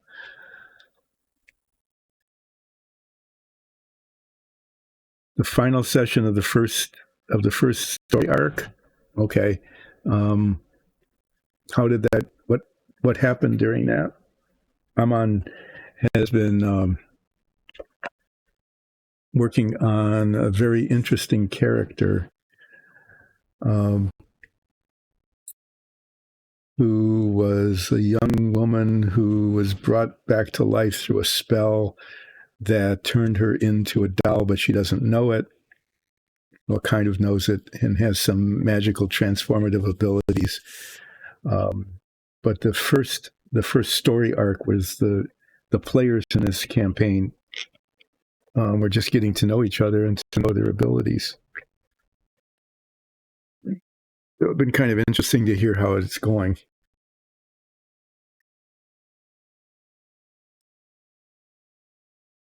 I'm going to get the.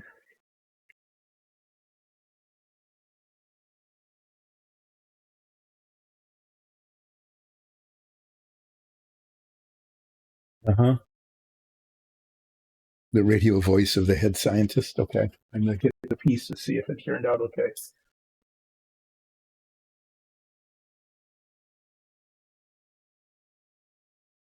This was a real problem piece. For some reason, that spot right there, when I painted it red the first time, had black underneath it, and there was no reason for it. So I sanded it all out and reprimed it, and I need to give it another spritz. There's a little tiny little flaw. Hate to waste time and paint it.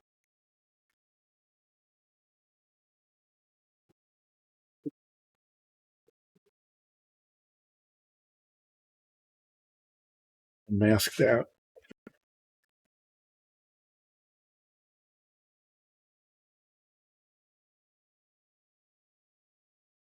So you were you can. That's right. You can actually talk to inanimate objects.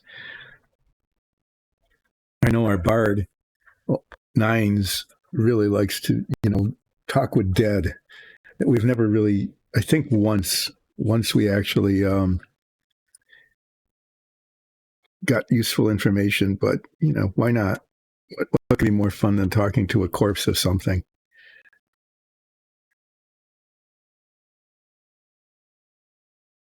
Ah, okay. So for some reason it heated up and something bashed into the gate. That's a really interesting ability. I think that's pretty cool to be able to talk to inanimate objects and get their story. Like, hey, broken gate. How did this happen? That's really, I like that. That's pretty cool. Um, hoping that I don't want to be impatient again, but I need to unmask this and start finishing it. I guess what I can do is I need to paint this ring flat black. I need to do that during the Enforcer. Hi, thanks for joining in.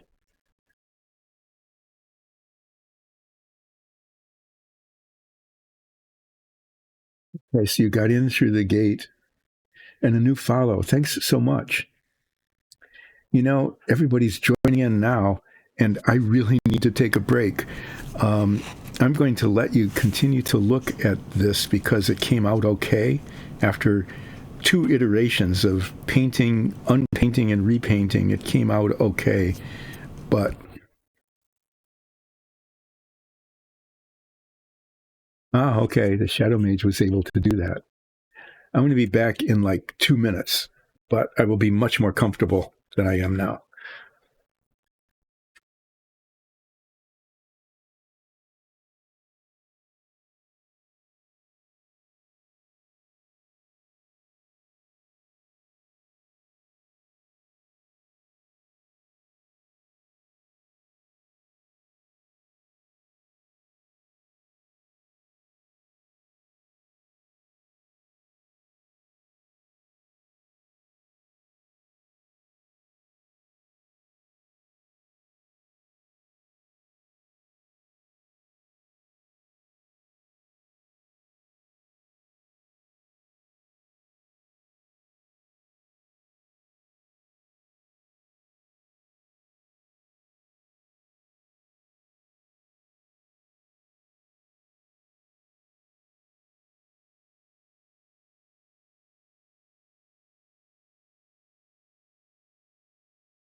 Okay, thanks for bearing with me. But that was an important little break. I'm sure you understand. Okay. I've got um,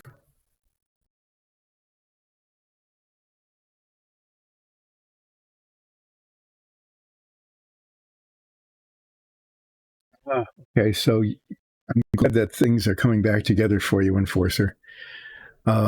That people are actually feeling better and that they're able to play the game and play together well. This bit, there's so many ways of having a disaster that I've had over and over again with this model, but this is another opportunity for disaster, and that is that this ring here, okay, there's tape underneath it, which is why that's all red.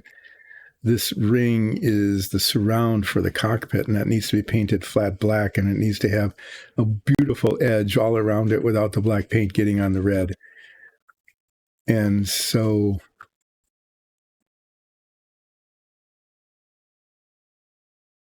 oh, she did, huh? Use the flashlight again.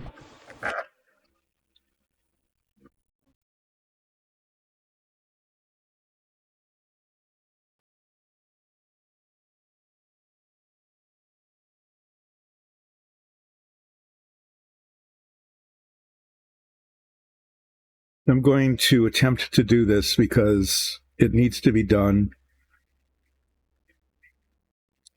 And what's going to happen is if I get the black paint on the red, I think as long as it's still wet, that I could use just a little piece of paper towel with water on it and wipe it off, wait for it to dry, and try again. Um,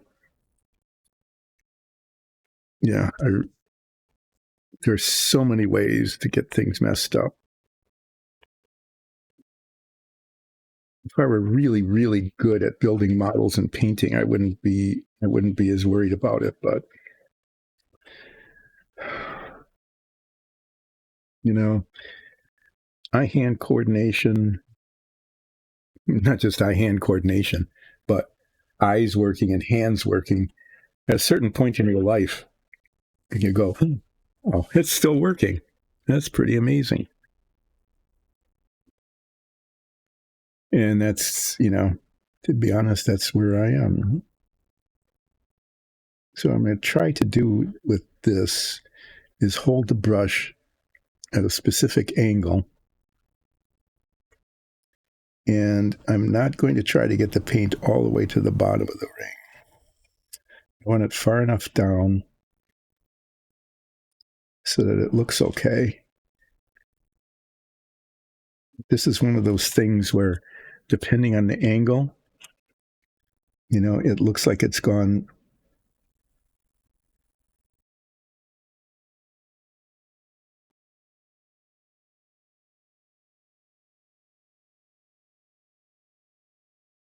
Put my head magnifiers on for this. I need to be able to see better than this.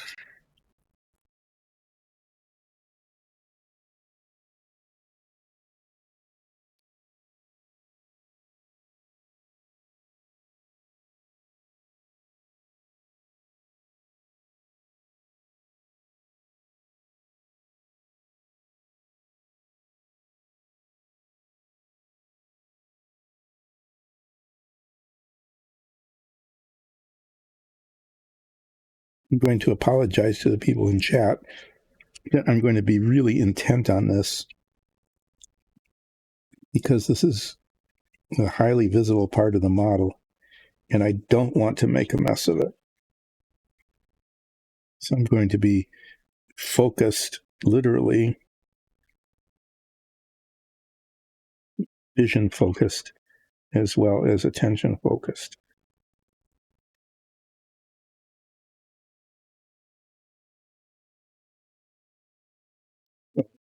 Here I am apologizing, but I appreciate you both talking about, oh my God. I'm just going to hold this with a paper towel. I don't know. I don't know where that came from.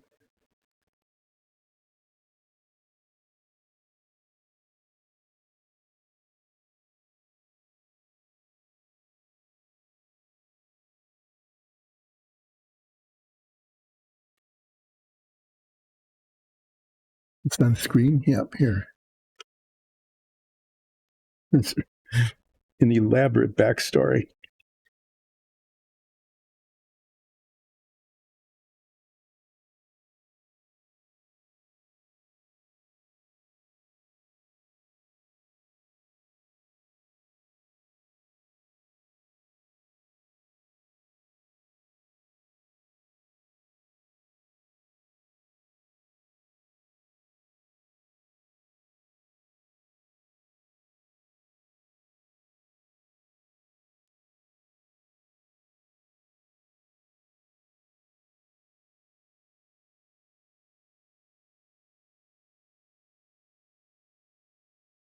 I'm holding it with a paper towel because I somehow got paint on a finger. I have no idea where it came from or even what color it is.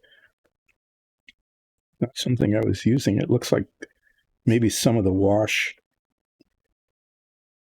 from the hair on the maxi fig.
This is amazingly challenging.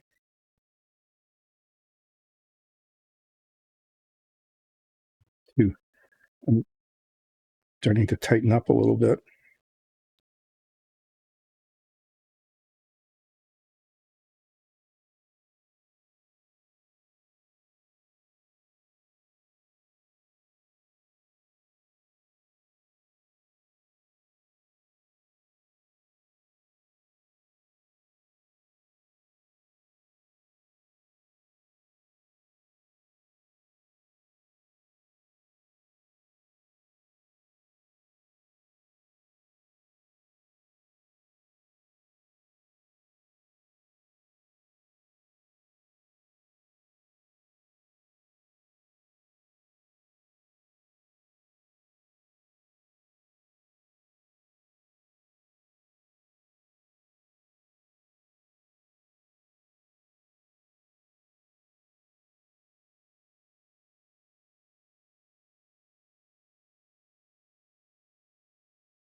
Were the minions there to attack you or to join in with you?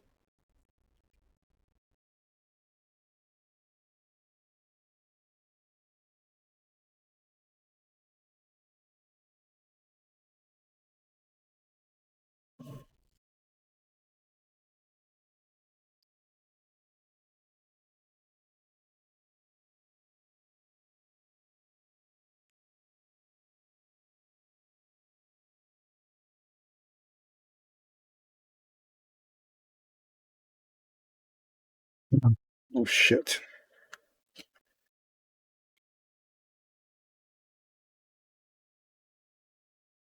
Sorry about that. The brush slipped just a little bit. And it's actually where it should be, but it means trying to adjust all the rest of this.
Enforcer, have a good lunch.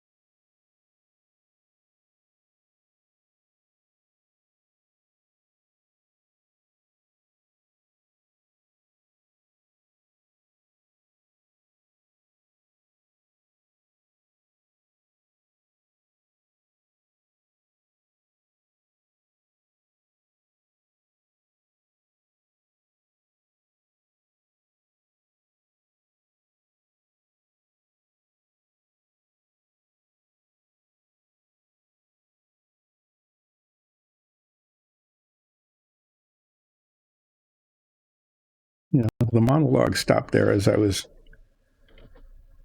painting this.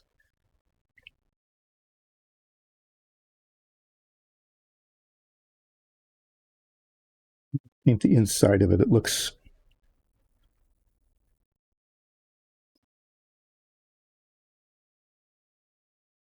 It might be okay. I'm not really sure. I'll have to see how it looks when the paint.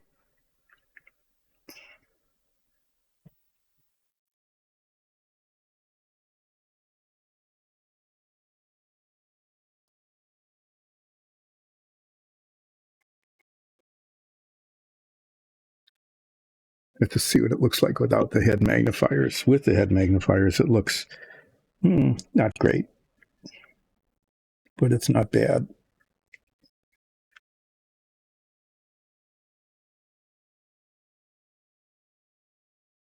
It looks better once this is painted.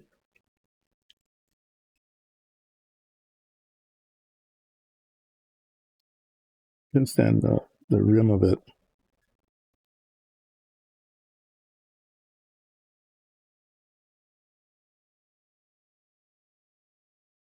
It's flat black. It's drying nice and flat.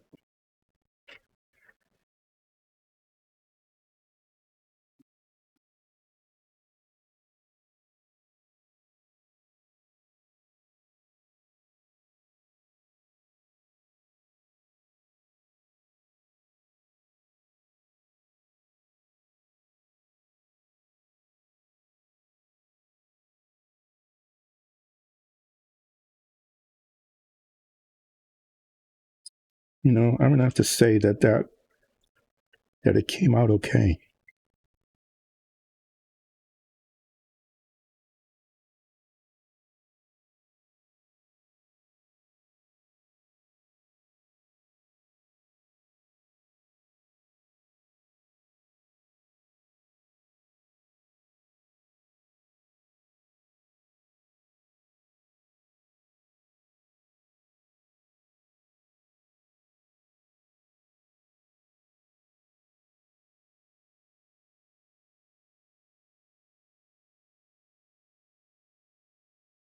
Let's see. I really should not mess with this spot right here.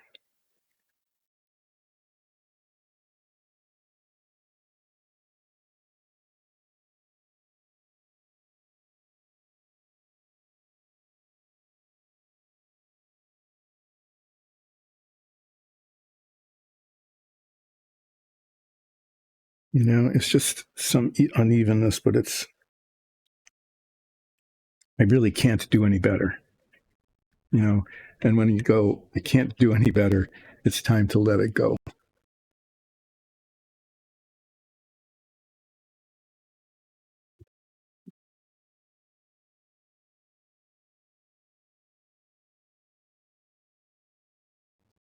Good name.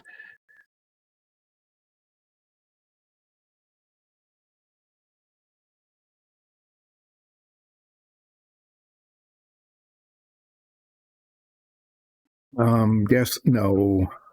Why should you be worried about that unless there's a leak, right? Unless there's a leak of the gasoline.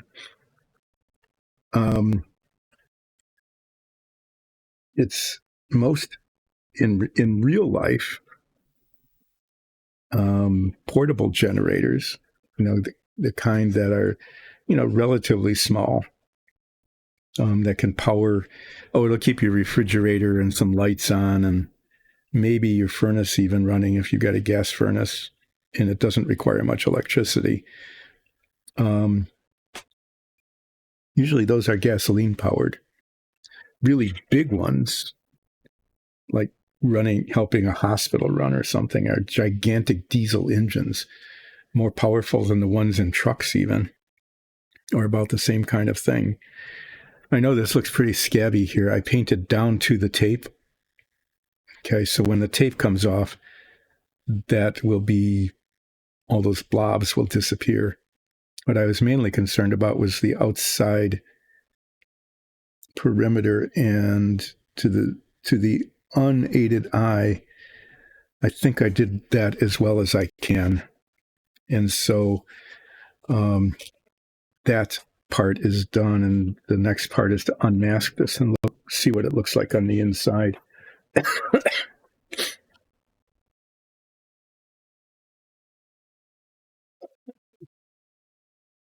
No. Oh, that's not okay. That didn't end well. Okay, so the thing overheated, and for some reason the gasoline, which floats on top of water,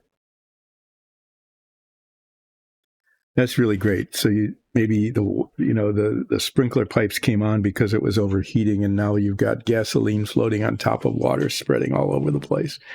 Well, there's not much you can do there. Yeah, that. What you can do is find a safe place, light the gasoline, hope it burns off without suffocating all of you from carbon monoxide poisoning and heat. Or you can try to run away. Running away is always a good sort of thing, and escape before it blows up. The thing is, you don't want the gasoline to evaporate and fill the room with vapors, and then it'll explode. So, okay. Well, if the gasoline is burning on top of the water, that's better than if it were to blow up, I guess. So you just take fire damage and not explosion damage or whatever it's called.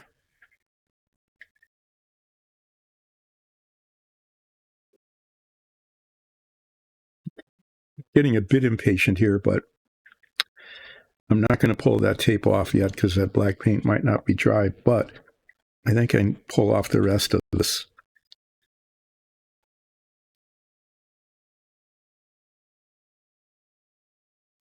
And unmask much of the model. There's like 3 layers of tape on this. There was the cover it all up kind of thing. Then there was the tape on the edges. Okay, that is going to require tweezers.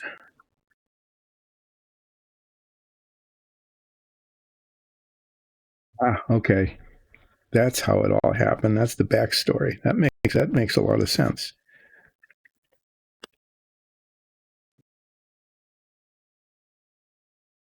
I'm going to guess that these corners, it wasn't okay. That was okay.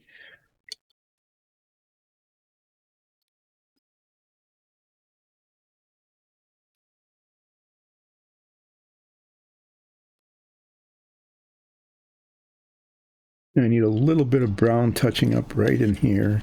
Not that much. Not too bad.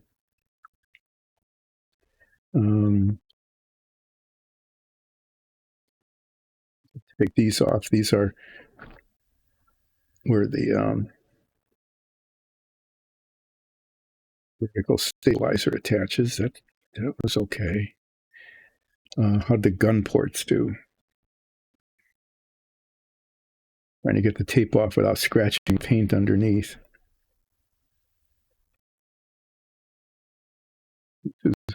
For some reason being easier said than done.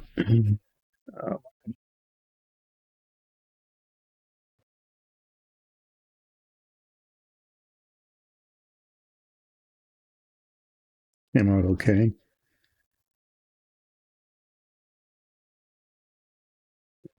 the red spot.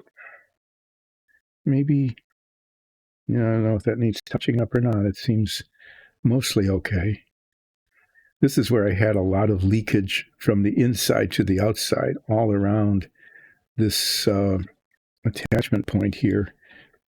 And so there's tons of tape on here. This is where the hatch goes. That I think that's okay.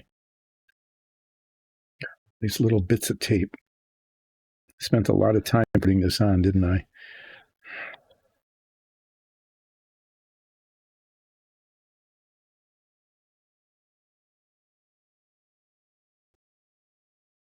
So other than right along here, I need some brown touch up. Pretty much just right along there. Not very much.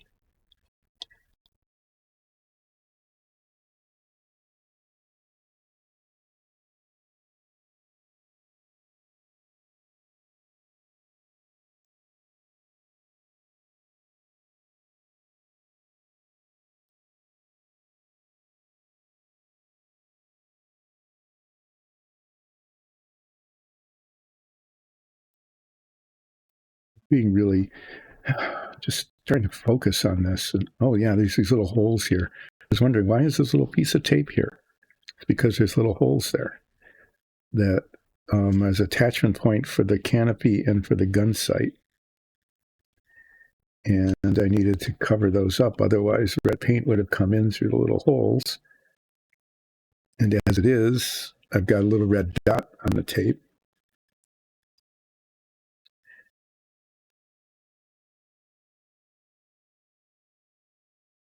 Well, she's just starting to, so her powers are probably still kind of just starting off, maybe. There's a little scratch there that needs to be repaired.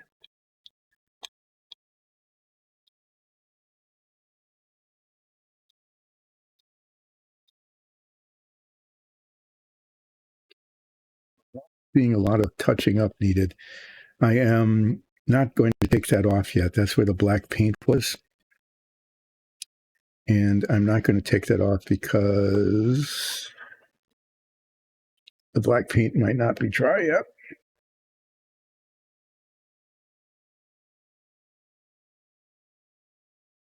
I think I'm going to be brave. Oh, okay. I see. That's right. Points. The points are in the game. That's how she can develop skill.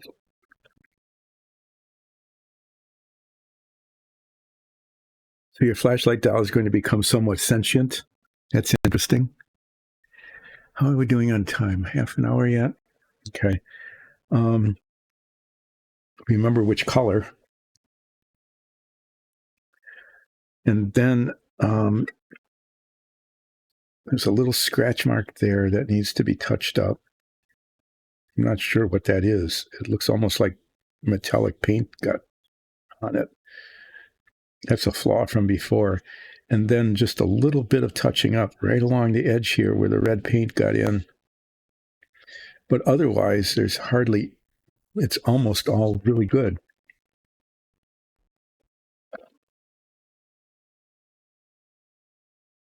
The flashlight dowel or Arachne would have an adjustable power.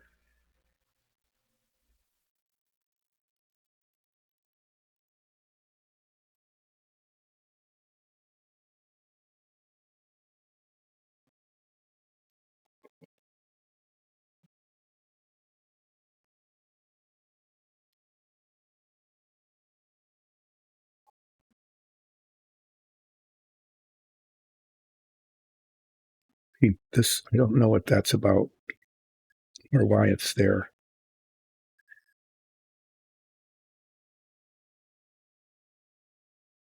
It looked like there was a little bit of metallic paint there for some reason.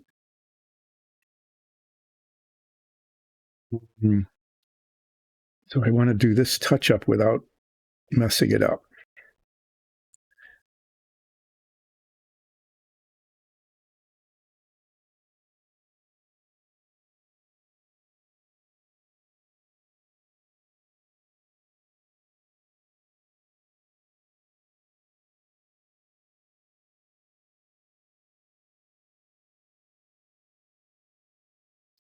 Of course, it's in a place where it's next to impossible to hold it correctly.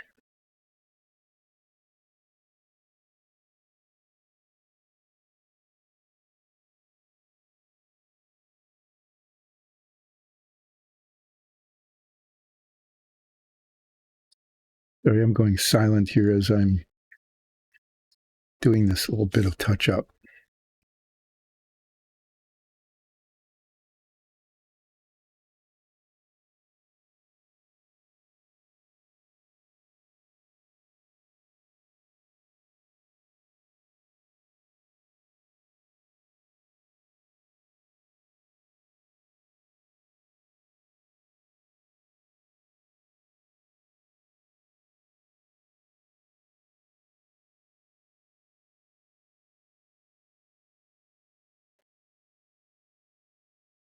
Yeah, just can't. This should be like super straightforward, but it's not. Oh, okay.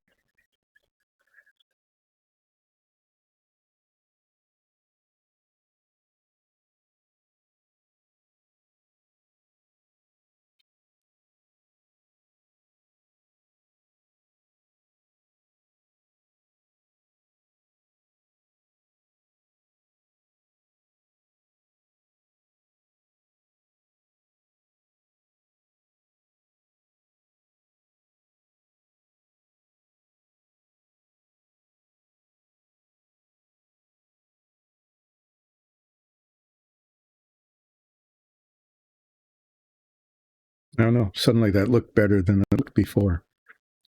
I don't know how that happened.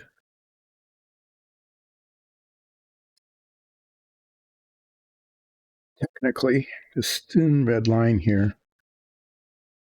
really should disappear.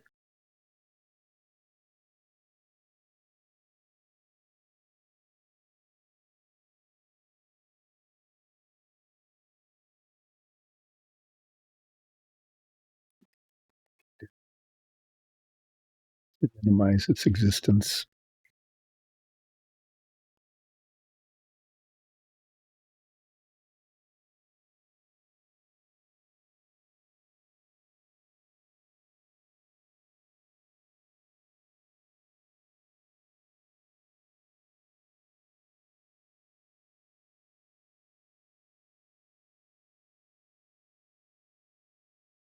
Yeah, on this side it's not there. On this side there's a little thin line red.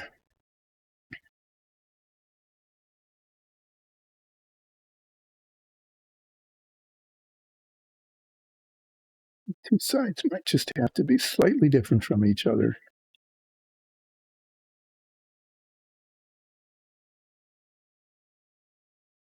Uh-huh. I think you'd mentioned that before. That makes sense that that could work.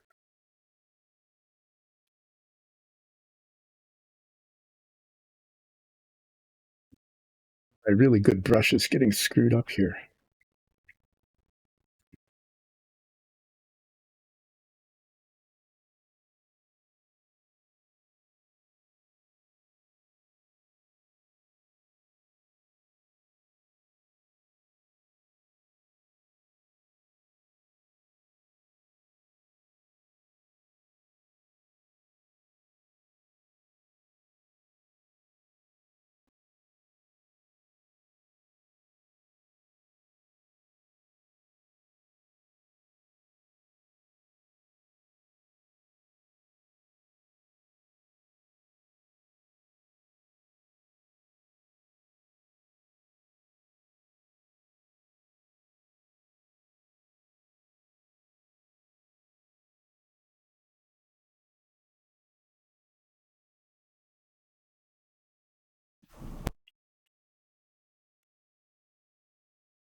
Well, the bristles started 100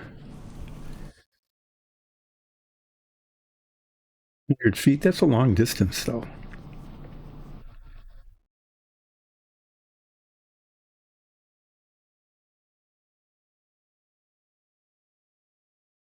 talk to the DM about that. That seems like a long way. It might be okay, based on how things are going and you with the rest of her abilities.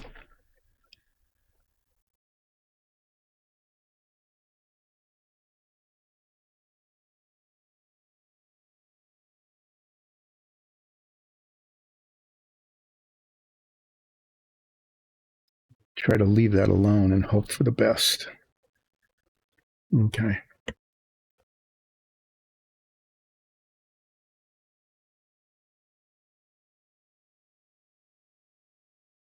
Okay, so that's coming along really pretty fast in terms of her development of her abilities, especially if you pick up a point or two each session. What is going on with my phone? Sorry, just keeps beeping. I know you can't hear it because it gets filtered out.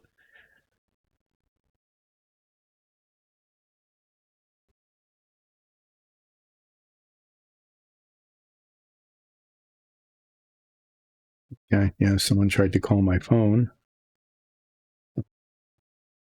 that I should have answered. I hope they called a different number. Okay. There. I'm going to pull off that last bit of tape now and see how the inside 7. Okay.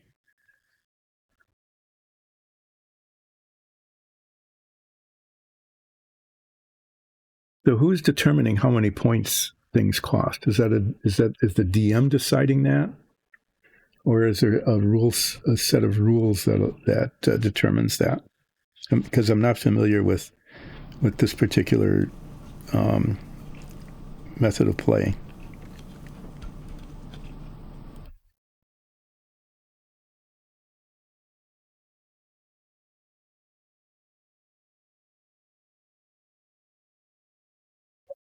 Okay. Well, it mostly worked. It worked all the way around there, but then there was leakage here. Paint. The paint leaked. I'm going to have to touch that up.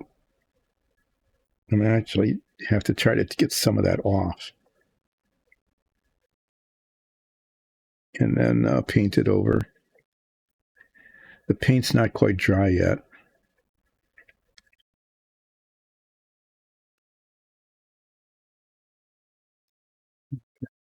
There's little spots here where the black paint needs to.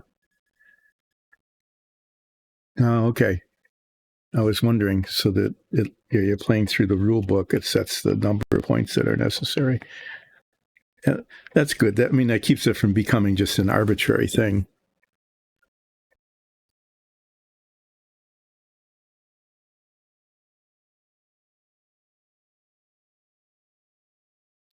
My headset back on again, wherever it went. There. It's just the inside of the canopy in a couple of spots needs touching up. Right along the side here, both sides actually.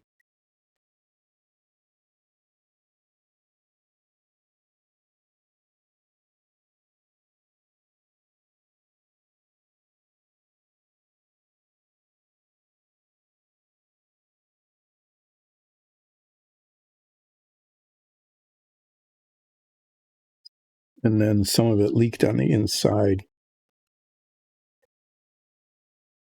just around the back. It's just too aggressive with the black paint there.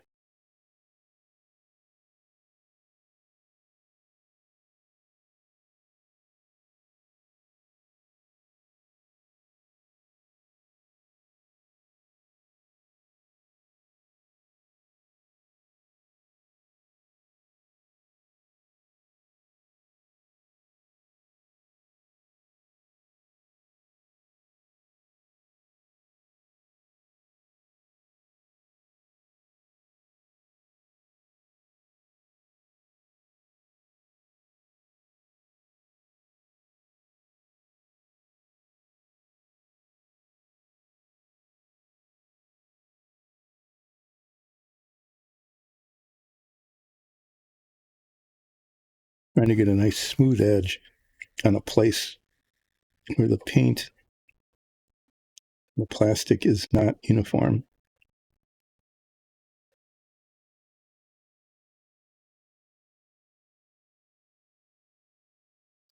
Operative locus.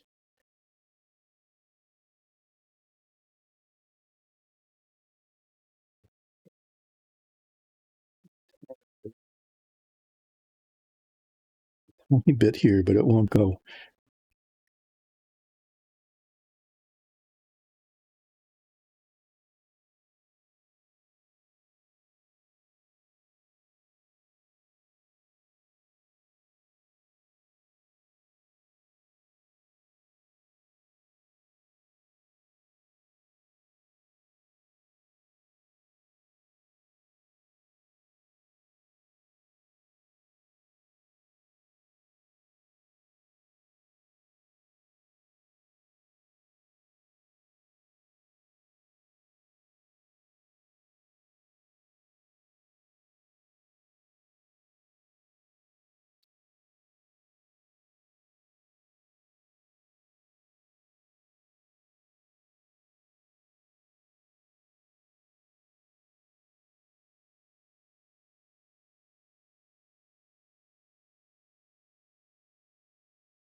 From the perspective of anybody looking at this, they won't see that. I don't know what this is.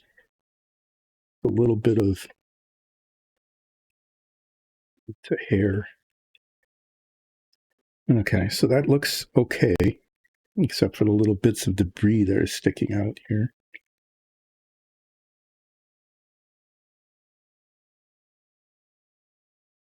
That little filament is, it's weird.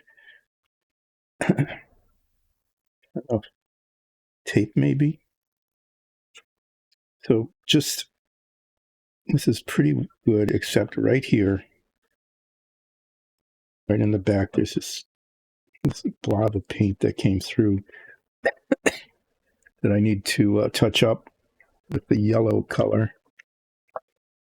15 points, wow. So so when she develops up to that stage, then you'll be able to do her magical toys. So that's what, like 10 sessions away, maybe a little longer.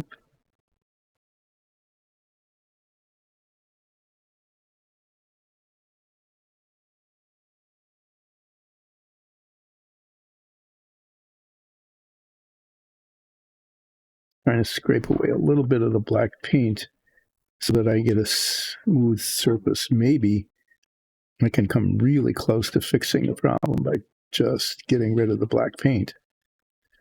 Let's see.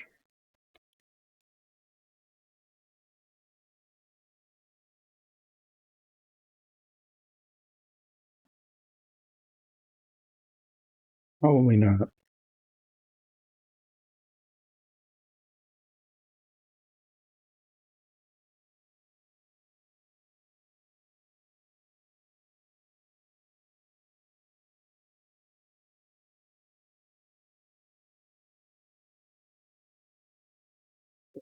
Seeing everything double through these.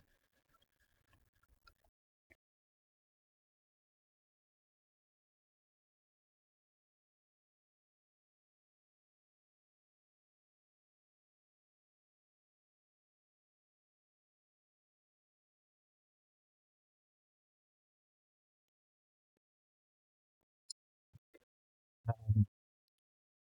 want to try to fix this yet today.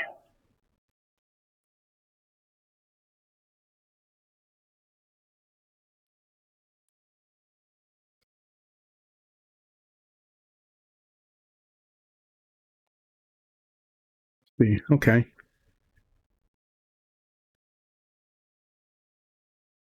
So I'm assuming that you're continuing to work with your DM, on what it is, not necessarily what you will do with your points, but that you're on board with each other about how many points, for example, anything will take.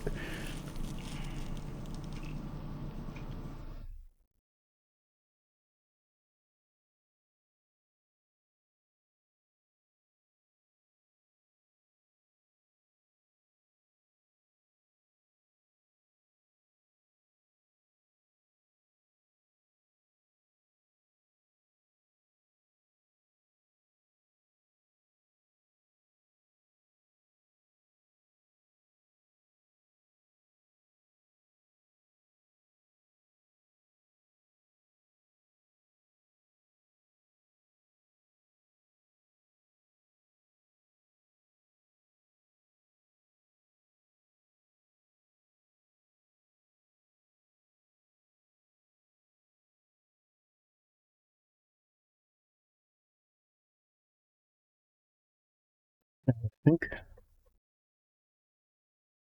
it's a little bit uneven, but to mess with it any further will be a problem. So I'm going to leave that alone. For some reason, the black paint is to animate it first.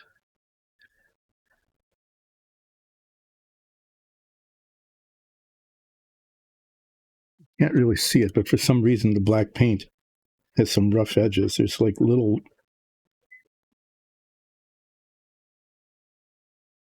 filaments.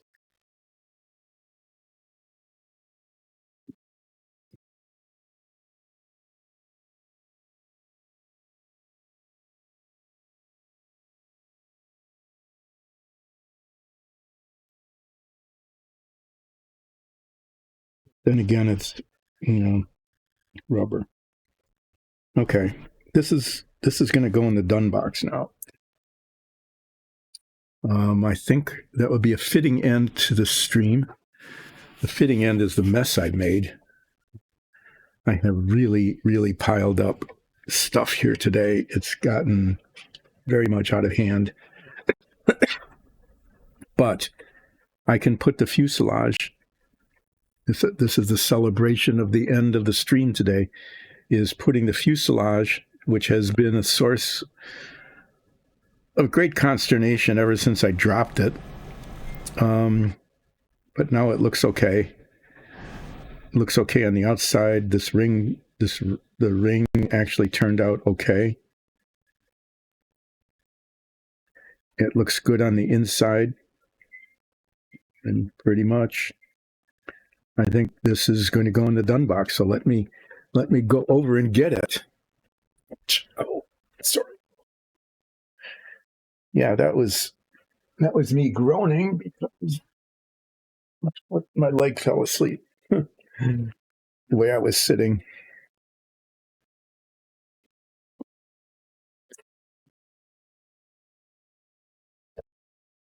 Here's the done box. This will sit on top of this, like that. Just like that, except fit better. And you can see this is the hatch here. This little hatch goes there. That covers up the loading spot for the machine gun. That's the fuel filler thing. The Porco Rosso sits in the cockpit just like that. And then you can take it off. That's why it looks like this. You can take it off so you can see the interior. These are the tail sections. And then these little bits are the struts that hold the horizontal stabilizer onto the fuselage. And those should be in the done box too, but I'm running out of room. And I can't take them off of here because I need to keep the numbers. Each one is different and they each go in a different place.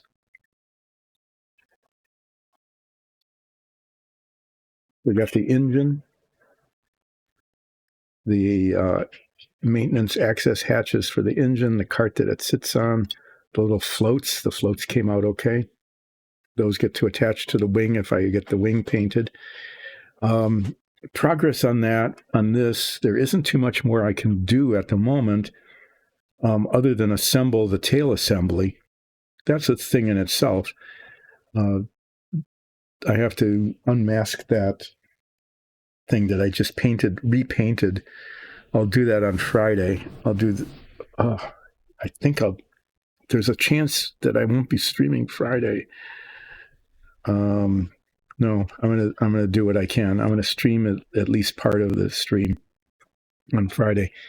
So yeah, come back at about 10 on Friday morning, and hopefully the part that I painted 3 different times now, which I should have only been able to do once, is this whole tail assembly, the vertical and horizontal stabilizer that goes on the back here, including the application of these little struts. And then this fuselage will actually be done, other than the decals, the canopy and the gun sight. So the canopy needs to be done yet. But then there's the wing needs to be done, but I need to get another can of red paint because there isn't enough left in that can. Because what I said is when the propellant starts getting down near the end, it starts sputtering, and just instead of getting a nice smooth surface, you get a just splotchy surface, and I don't want a splotchy surface. I'm going to leave this out of the done box and put it here with the wing because there isn't any room for it in the done box. And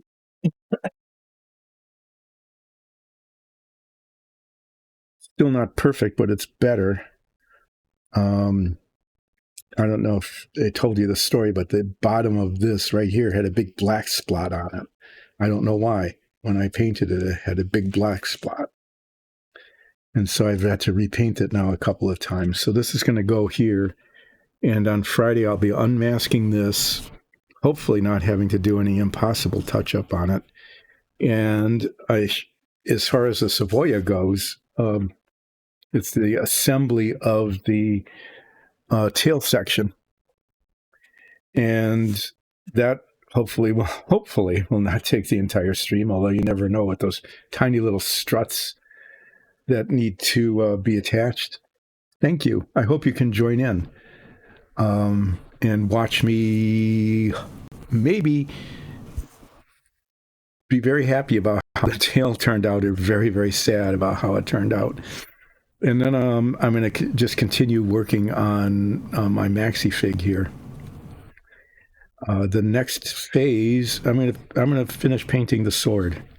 I'm going to paint this bronze with brass highlights, maybe doing something special at the pommel, and then painting the jewel on either side bright red.